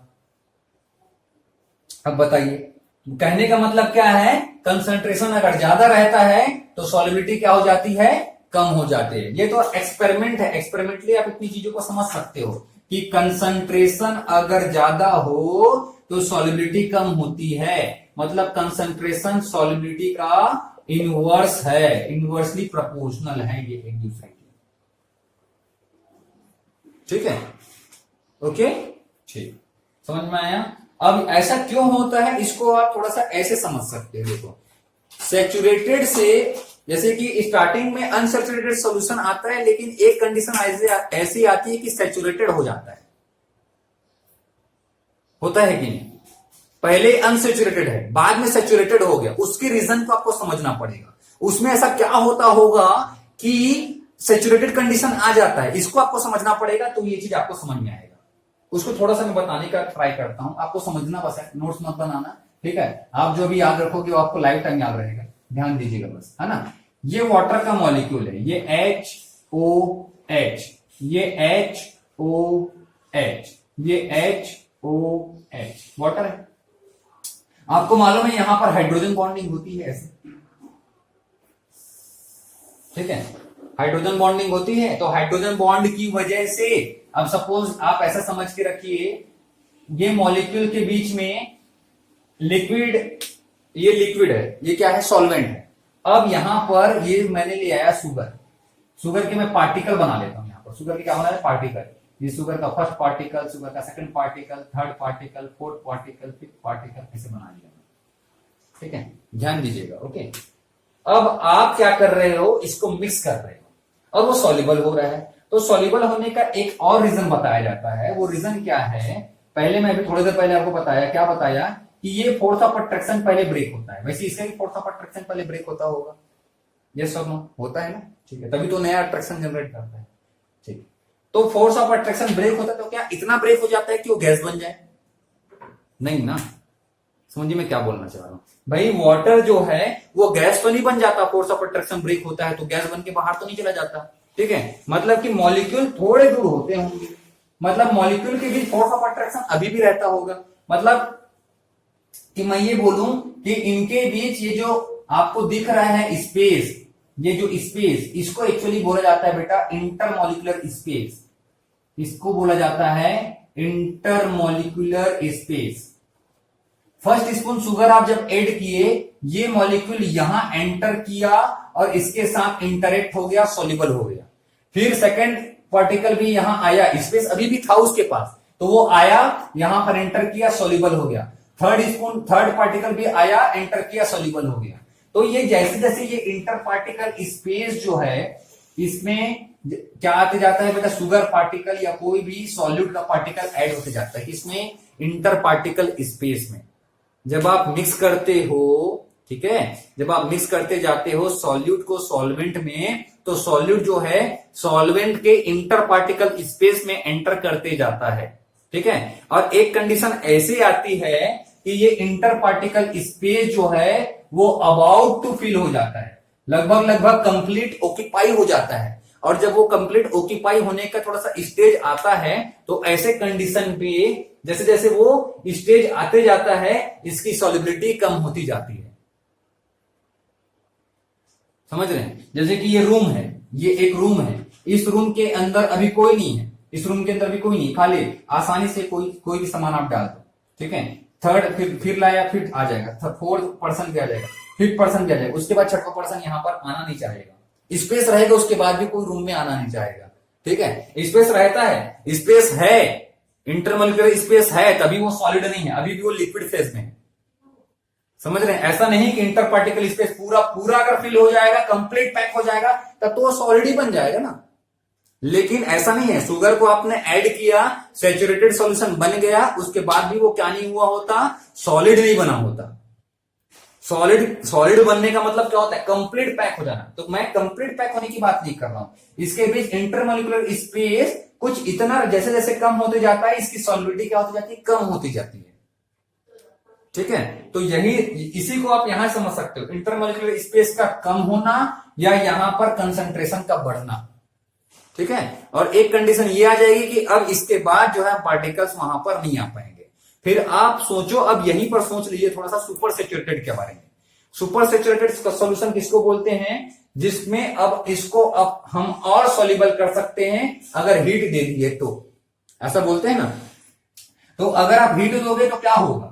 हीट देने से ये गैस नहीं बनेगा, इसके पार्टिकल पहले दूर जाएंगे। मतलब ये वाटर का पार्टिकल जो यहां पर था, सेकंड वाटर यहां था, थर्ड वाटर मैंने यहां बनाया था और फोर्थ वाटर यहां बनाया था, ये पार्टिकल थोड़े और दूर हो जाते हैं जब इसको हीट मिलती है तो थोड़े और सपोज दूर हो गए, ये यहां चला गया, ये यहां चला गया, ये यहां चला गया और ये थोड़ा यहां चला गया, थोड़े से और दूर हो गए, गैस नहीं बना, थोड़े से और दूर हो गए, मतलब इंटर पार्टिकल स्पेस थोड़ा सा और बढ़ गया सॉल्वेंट के बीच का। और जब थोड़ा सा और बढ़ गया तो अब ये और सोल्यूबल हो सकता है, इसलिए सुपर सैचुरेटेड सॉल्यूशन फॉर्म हो सकता है। मतलब कि आप समझिए, आपने हीट किया, पार्टिकल्स थोड़े दूर हो गए, मतलब अब वो उसके पास थोड़ा सा और स्पेस आ गया जिसपे वो सॉल्युबल कर सकता है। तो सैचुरेटेड के पास सुपर सैचुरेटेड जाता है तो ये फिनोमिना यहां पर वर्क करता है, ठीक है। ये फिनोमिना वर्क करता है कि उनके बीच का स्पेस थोड़ा बढ़ जाता है, ठीक है। तो ये कंप्लीटली डिपेंड किस पे कर रहा है? कंसंट्रेशन। तो कंसंट्रेशन को हम ऐसे समझ सकते हैं, ठीक है। आप ऐड करते गए, स्टार्टिंग पे ऐड होते गया, स्पेस ज्यादा था इसलिए सॉल्युबल था। अब जैसे जैसे स्पेस कम होते जाता है उसकी सॉल्युबिलिटी कम होती जाती है, जिसको यहां पर कंसंट्रेशन से एक्सप्लेन किया जाता है कि कंसंट्रेशन अगर मान लो बढ़ रहा है तो सॉल्युबिलिटी यहां पर क्या हो रही है? कम हो रही है, ठीक है। अब देखते हैं नेक्स्ट टेम्परेचर के बारे में अभी मैं आपको बता चुका हूं वैसे तो, ठीक है। नेक्स्ट देखते हैं टेम्परेचर कि टेम्परेचर का क्या रोल है। टेम्परेचर से भी होता है, ज्यादातर तो यही होता है कि अगर आपने टेम्परेचर को इंक्रीज किया, हम फैक्टर्स पढ़ रहे हैं ना, अगर हमने टेम्परेचर को इंक्रीज किया तो सॉल्युबिलिटी बढ़ जाती है। क्योंकि आप कई बार पढ़े भी होंगे कि इट इज इनसॉल्युबल या it is very less soluble in cold water but it can soluble in hot water. मतलब कि हीट करने से, टेम्परेचर बढ़ाने से सॉल्युबिलिटी बढ़ जाती है, ऐसा तो आपने कई बार पढ़ा है। तो ज्यादातर तो यही होता है, लेकिन कुछ कंडीशन ऐसे भी हैं जिसमें टेम्परेचर को इंक्रीज करने से सॉल्युबिलिटी कम हो जाती है। कुछ कंडीशन ऐसे भी हैं जिसमें टेम्परेचर को इंक्रीज करने से सॉल्युबिलिटी कम हो जाती है। अब इसको आप कैसे समझेंगे, देखिए जरा। होता क्या है कि ज्यादातर सॉल्ट में ये होगा, ये चीज होगा, बहुत कम चीज में ये जो होगा। ये कब होता है वो समझिए। अगर रिएक्शन एक्चुअली जब सैचुरेटेड सॉल्यूशन बनता है तो वहां पर इक्विलिब्रियम एग्जिस्ट करता है। अब इक्विलिब्रियम समझो, इक्विलिब्रियम क्या होता है ये 11th में वैसे आप पढ़े हो। आपने क्या किया, वाटर लिया है, वाटर में आपने शुगर ऐड किया, कब तक किया? सैचुरेटेड बनाते तक किया। सैचुरेटेड कैसे बनाए? सॉल्युबल हुआ, आपने डाला मिक्स किया सॉल्युबल है, आपने डाला मिक्स किया सॉल्युबल है, आपने और फिर शुगर ऐड किया मिक्स किया सॉल्युबल, अब ऐड किया लेकिन अब सॉल्युबल नहीं है, तो अब सॉल्युबल नहीं है तो वो कहां चला गया, सारे पार्टिकल नीचे आ जाएंगे शुगर के इनसॉल्युबल फॉर्म में, ठीक है, ये पार्टिकल नीचे आ गया। अब यही पार्टिकल पूरे लाइफ में ये पार्टिकल ही यहां पर नहीं प्रेजेंट होते, यहां पर होता क्या है, ये पार्टिकल जो कि क्या है, जो कि इनसॉल्युबल है ना, या इनडिजॉल्व, अनडिजॉल्व बोल सकते हो या इनसॉल्युबल बोल सकते हो, इनसॉल्युबल जो पार्टिकल है, इनसॉल्युबल शुगर पार्टिकल, और यहां पर अवेलेबल सॉल्युबल शुगर पार्टिकल, या इसको बोल सकते हो अनडिजॉल्व, डिजॉल्व शुगर पार्टिकल, यहां पे बोल सकते हो डिजॉल्व शुगर पार्टिकल। तो इनसॉल्युबल या dissolve sugar particle, in dissolve sugar particle के बीच क्या होता है, इक्विलिब्रियम में रहता है, मतलब कि ये दोनों एक दूसरे के पोजीशन को चेंज करते जाते हैं, ठीक है, इसका कुछ समय तक ये यहां पर रहेगा और उसके बाद फिर ये चला जाएगा, फिर यहां का पार्टिकल यहां आ जाएगा, ये यहां चला जाएगा, यहां का पार्टिकल यहां जाएगा, ये यहां चला जाएगा, यहां का पार्टिकल यहां जाएगा, मतलब ये कि वो हमेशा एक इक्विलिब्रियम पे एग्जिस्ट करता है, इक्विलिब्रियम हमेशा डायनेमिक नेचर होता है, ठीक है, ये तो आपने 11th में अच्छे से पढ़ा ही होगा बेटा, है ना। तो यहां पर ये एक सैचुरेटेड इक्विलिब्रियम कंडीशन में है, और इक्विलिब्रियम कंडीशन पे आपको मालूम होगा, आपने पढ़ा होगा ली सैटरलियर प्रिंसिपल, ली सैटरलियर प्रिंसिपल आपने पढ़ा होगा, वो यहां पर वर्क करता है, वो यहां पर वर्क करता है। ली सैटरलियर प्रिंसिपल क्या होता है, ली सैटरलियर प्रिंसिपल क्या होता है बताओ, भूल गए, चलिए थोड़ा सा बता देता हूं मैं, okay, when a system occur at equilibrium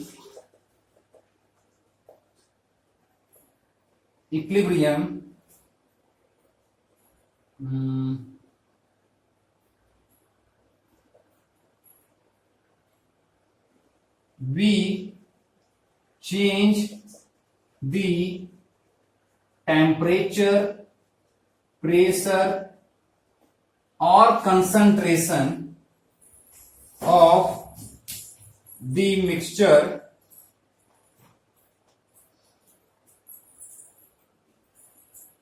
है ना, at equilibrium we change the temperature, then system change itself in those way in which the effect of change can be neutralized। समझिए इसका मतलब क्या है, अगर कोई सिस्टम इक्विलिब्रियम में है, जैसे कि सॉल्यूट पहले सॉल्यूट के फॉर्म पे था और सॉल्वेंट के फॉर्म पे है, यहां पर देखो, यहां पर ये सॉल्यूट के फॉर्म पे है और यहां पर वाटर सॉल्वेंट के फॉर्म पे है, तो वो एक कंडीशन है। और दूसरा कंडीशन क्या है, एक कंडीशन ये है कि यहां पर सॉल्यूशन भी बन चुका है, मतलब यहां पर दो कंडीशन है, देखो सॉल्यूट है और इसके साथ सॉल्वेंट के मॉलिक्यूल भी होंगे, है ना, और सॉल्यूशन भी बन चुका है, तो ये सॉल्यूट सॉल्वेंट और ये सॉल्यूशन ये दोनों इक्विलिब्रियम पे हैं यहां पर, मतलब ये सॉल्यूट यहां से सॉल्यूशन में जा रहा है और सॉल्यूशन का सॉल्यूट यहां आ रहा है, सॉल्यूट के बीच एक्चुअली हो रही है सॉल्यूट, अभी बताया ना, यहां का सॉल्यूट सॉल्यूशन में जा रहा है, सॉल्यूशन का सॉल्यूट यहां आ रहा है, मतलब कि ये इक्विलिब्रियम कंडीशन पे अभी है, समझिए, ठीक है। तो इक्विलिब्रियम दो कंडीशन पे जनरेट हो सकता है, थोड़ी देर पहले मैं आपको जो बताया था, थोड़ी देर बहुत समय पहले, अभी ध्यान रखिए क्योंकि लेक्चर काफी लेंथी है ना, कि मैं आपको बताया था कि सॉल्यूशन जब बनता है, सॉल्यूशन जब बनता है तो वो प्रोसेस एक्सोथर्मिक भी हो सकता है और एंडोथर्मिक भी हो सकता है, दोनों पॉसिबल है, ठीक है। तो अगर सॉल्यूशन कौन से कंडीशन पे है, ये कंडीशन पे है एक्सोथर्मिक वाले कंडीशन पे, ठीक है, जिसमें हीट को रिलीज करता है, जिसमें हीट को रिलीज करता है, एक्सोथर्मिक वाले कंडीशन पे सपोज है, ठीक है, उस कंडीशन पे, हीट को रिलीज करने वाले कंडीशन पे आप समझिएगा, हीट को रिलीज कर रहा है, इसका मतलब क्या है, सॉल्यूट जो है सॉल्वेंट के साथ मिक्स हो रहा है और हीट को रिलीज कर रहा है, तब सॉल्यूशन बन रहा है। सॉल्यूट सॉल्वेंट के साथ मिक्स हो रहा है और हीट को रिलीज कर रहा है तो सॉल्यूशन बन रहा है, ठीक है। अब ऐसे कंडीशन में अगर आपने टेम्परेचर को इंक्रीज कर दिया, ऐसे कंडीशन में आपने टेम्परेचर को इंक्रीज कर दिया, तो वो क्या चाहेगा, टेम्परेचर को कम करना चाहेगा, ये सब नो, क्या चाहेगा, टेम्परेचर को कम करना चाहेगा। तो जब टेम्परेचर को कम करना चाहेगा तो टेम्परेचर को कम करने के चक्कर में क्या होगा बेटा बताओ, ये इधर जाएगा, मतलब कि सॉल्यूट और सॉल्वेंट की तरफ जाने लगेगा, मतलब कि उसकी सॉल्युबिलिटी कम होने लगेगी, ठीक है। टेम्परेचर को आपने इंक्रीज किया, पहले ये वाला स्टेट देख लो, चलो ये एक्सोथर्मिक में, ये है आपका एंडोथर्मिक केस और ये है एक्सोथर्मिक केस। पहले एंडोथर्मिक केस समझिए, हीट को एब्जॉर्ब करने वाला। अगर हीट को एब्जॉर्ब करके कोई रिएक्शन, कोई सॉल्यूट और सॉल्वेंट सॉल्यूशन का फॉर्मेशन करता है, हीट को एब्जॉर्ब करके सॉल्यूट और सॉल्वेंट सॉल्यूशन को फॉर्म करता है, ठीक है। तो अगर आप इसको हीट और दोगे, अगर आप इसको और हीट दे दोगे, आप इसको हीट दे दिए, हीट आपने दे दिया, टेम्परेचर इंक्रीज हो गया, ठीक है। इसको क्या करना है बेटा, इसको तो हीट चाहिए ना, इसको तो हीट चाहिए, इसको आपने हीट दे दिया, तो अभी क्या होगा, ये हीट को ये बाहर निकालेगा, एंडोथर्मिक। अच्छा, इसको एब्जॉर्ब करना है, ये इसने एब्जॉर्ब कर लिया, अब नलीफाई करना, नलीफाई कैसे करेगा बताइए, नलीफाई कैसे करेगा, ये थोड़ा सा रिवर्स आएगा, ये इसको बाहर निकालेगा, जितना हीट आपने दिया इतने हीट को ये एब्जॉर्ब कर लेगा, एब्जॉर्ब करते जाएगा, सॉल्यूशन बनते जाएगा, इसको तो एब्जॉर्ब करना है। सॉल्यूट और सॉल्वेंट को आपस में मिक्स होकर के सॉल्यूशन बनने के लिए उसको हीट एब्जॉर्ब करना पड़ रहा है। आपने और हीट दिया, ये दोनों फटाफट एब्जॉर्ब कर लेंगे, सॉल्यूशन बना लेंगे, और हीट दोगे फटाफट एब्जॉर्ब कर लेगा और सॉल्यूशन बना लेगा। क्यों, ली सातलियर प्रिंसिपल क्या करना चाह रहा है, इसको जीरो करना चाह रहा है। तो जीरो करने के लिए हो क्या रहा है, इसका काम क्या है, इसका काम है क्या बोलते हैं, आपके एनर्जी को रिलीज करना, ठीक है। वहीं पर अगर एक्सोथर्मिक वाला केस हो, उसको बाहर निकालने वाला केस हो, तो आप समझिए सॉल्यूट और सॉल्वेंट तो हीट को रिलीज करने के बाद, हीट को रिलीज करने के बाद सॉल्यूशन बना पा रहा है, इसको आप और हीट दे दिए, इसको और ज्यादा हीट रिलीज करना पड़ेगा, मतलब आप उसका काम बढ़ा दे रहे हो। ये समझो, जितना हीट उसको निकालना था और निकाल करके वो आसानी से सॉल्यूशन बना देता, उसको आपने और हीट दे दिया तो उसका काम बढ़ गया, उसको और उतना हीट निकालना पड़ेगा, तो उसकी सॉल्युबिलिटी क्या हो गई, कम हो गई, उसको आप ज्यादा काम करवा रहे हो, ठीक है। ऐसे आप समझ सकते हो। तो यहां से आप समझिए एंडोथर्मिक वाले केस में सॉल्यूशन बन रहा है, ठीक है, पॉजिटिव चार्ज है। एंडोथर्मिक वाले केस में अगर आप टेम्परेचर को इंक्रीज कर देते हो, टेम्परेचर को इंक्रीज कर देते हो तो इसकी सॉल्युबिलिटी बढ़ जाती है।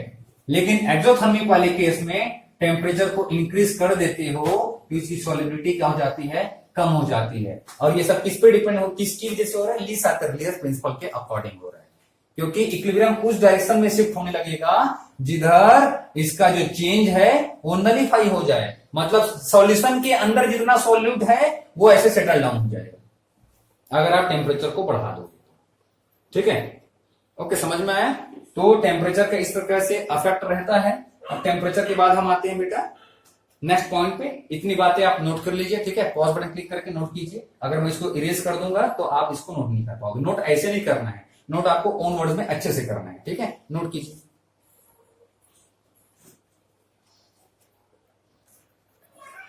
नेक्स्ट है बेटा, नेक्स्ट फैक्टर देखेंगे सरफेस एरिया।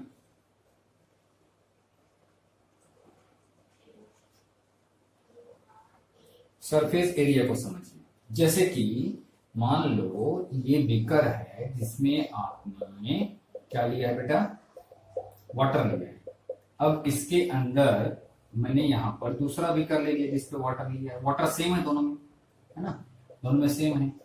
यहां पर भी 100 ग्राम वाटर है, यहां पर भी 100 ग्राम वाटर है, ठीक।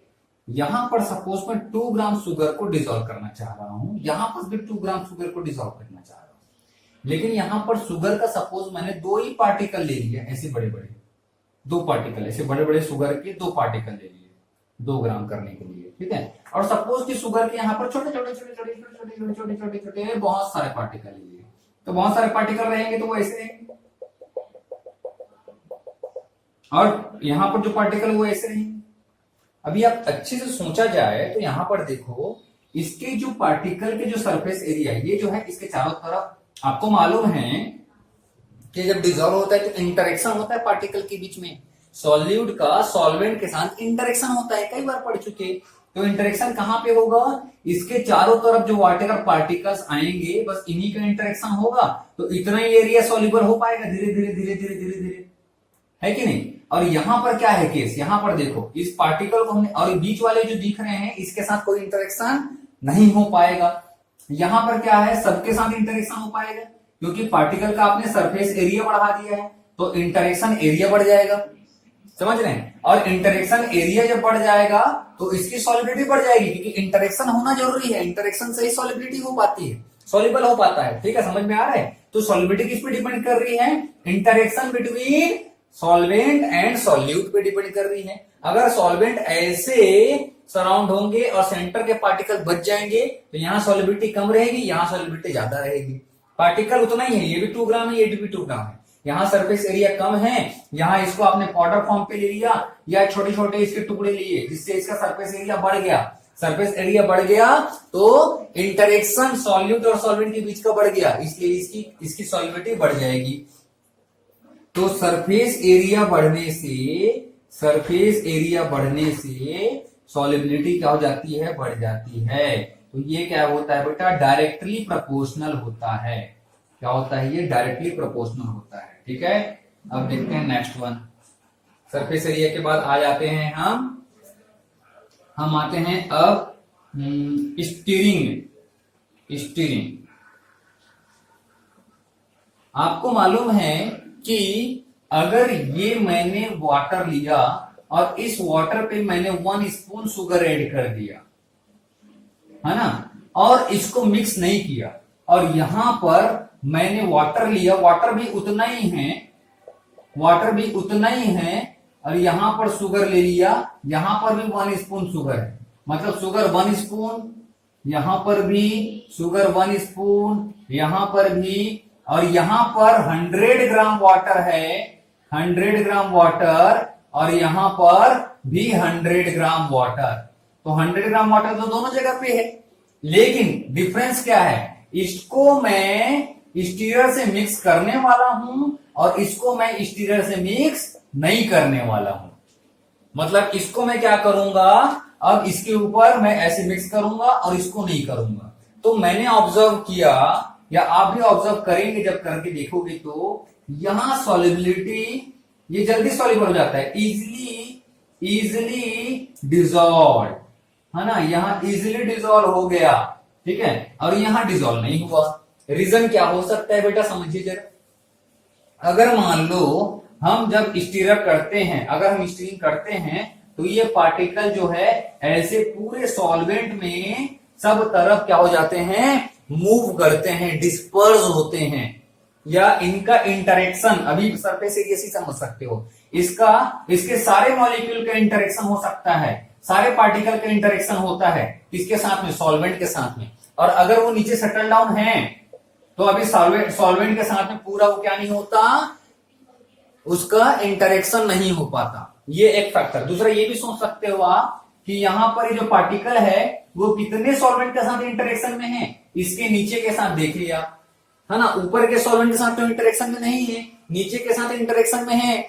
जैसे जैसे ये डिसॉल्व होगा, इसके आसपास का जो मॉलिक्यूल है इसका कंसंट्रेशन बढ़ते जाएगा, एक तो सरफेस एरिया भी यहां काम कर रहा है, यहां आपने जब क्या कर दिया, उसको मिक्स कर दिया तो चारों तरफ फैल गए तो सॉल्वेंट के साथ इंटरेक्शन ज्यादा हो रहा है, यानी कि सरफेस एरिया ज्यादा हो गया, है ना। दूसरा कंसंट्रेशन से समझ सकते हो, यहां पर आपने रखा तो सॉल्युबल तो होगा, धीरे धीरे डिसॉल्व होगा, जल्दी नहीं होगा, धीरे धीरे होगा। और रीजन क्या है कि यहां पर इसके नीचे जो पार्टिकल है सॉल्वेंट के, इसका कंसंट्रेशन बढ़ते जाएगा, और कंसंट्रेशन नीचे का ही बढ़ेगा, आप उसको मिक्स तो कर नहीं रहे हो, है ना, तो मिक्स नहीं कर रहे तो ये बहुत धीरे धीरे धीरे धीरे या स्लोली क्या होगा, स्लोली इसके साथ में डिस्पर्स होगा, धीरे धीरे डिफ्यूज होगा।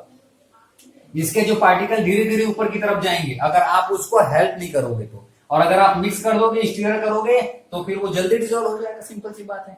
कहने का मतलब स्टीयर करने से यहां पर आसानी से डिस्पर्स हो पाता है सॉल्वेंट के साथ में, कंसंट्रेशन यूनिफॉर्म हो पाता है और उसकी सॉल्युबिलिटी बढ़ जाती है। तो स्टीयरिंग करने से स्टीयरिंग करने से सॉलिबिलिटी बढ़ती है। ठीक है, स्टीयरिंग करने से सॉलिबिलिटी बढ़ती है। ये बहुत ज्यादा इंपॉर्टेंट फैक्टर नहीं है एग्जाम में पूछने के लायक, बाकी इसके पहले जितने भी फैक्टर्स हैं वो एग्जाम्स में पूछे जा सकते हैं और काफी ज्यादा डिपेंड करता है। तो आज हमने पढ़ा सॉलिड इन लिक्विड के बारे में कि सॉलिड लिक्विड में कैसे डिजोल्व होता है और अप्रोक्सीमेटली सारे फैक्टर पढ़ लिए। आज की वीडियो का लेंथ काफी ज्यादा था, आई बिलीव, ओके, मैं मानता हूं, लेकिन इसका रीजन भी ये है कि हमने सॉलिबिलिटी के सारे फैक्टर पढ़ लिए। इसके बाद जब हम सॉलिबिलिटी के पढ़ेंगे, है ना, सॉलिड का हमने लिक्विड में पढ़ा, लिक्विड जब पढ़ेंगे या गैस में पढ़ेंगे तो अब इधर मेरे को ज्यादा आपको एक्सप्लेन करना नहीं पड़ेगा। इसलिए फर्स्ट वीडियो भी और आज का वीडियो भी, ये दोनों वीडियो काफी लेंथी था। ठीक है, लेंथी होने का रीजन हम सारे फैक्टर्स को, इसके कॉन्सेप्ट को अच्छे से समझने की कोशिश किया। अब मैंने अपने तरफ से ट्राई किया कि अच्छे से मैं हर एक बात को एक्सप्लेन कर सकूं। तो अब मैं इसको रिवाइज नहीं करवाऊंगा क्योंकि आप इस सारी बातों को आप समझ चुके हो इस वीडियो में। तो इसके बाद की वीडियोस हो सकते हैं कि अब थोड़े छोटे बने, ठीक है, लेकिन आपको बाकी की वीडियोस तब समझ में आएगा जब इस वीडियो को आप बहुत अच्छे से, पेशेंस के साथ, अच्छे से, ध्यान से स्टडी करेंगे, ध्यान से समझेंगे। ठीक है, okay, thank you, keep watching, keep practice and please subscribe the channel. Thank you.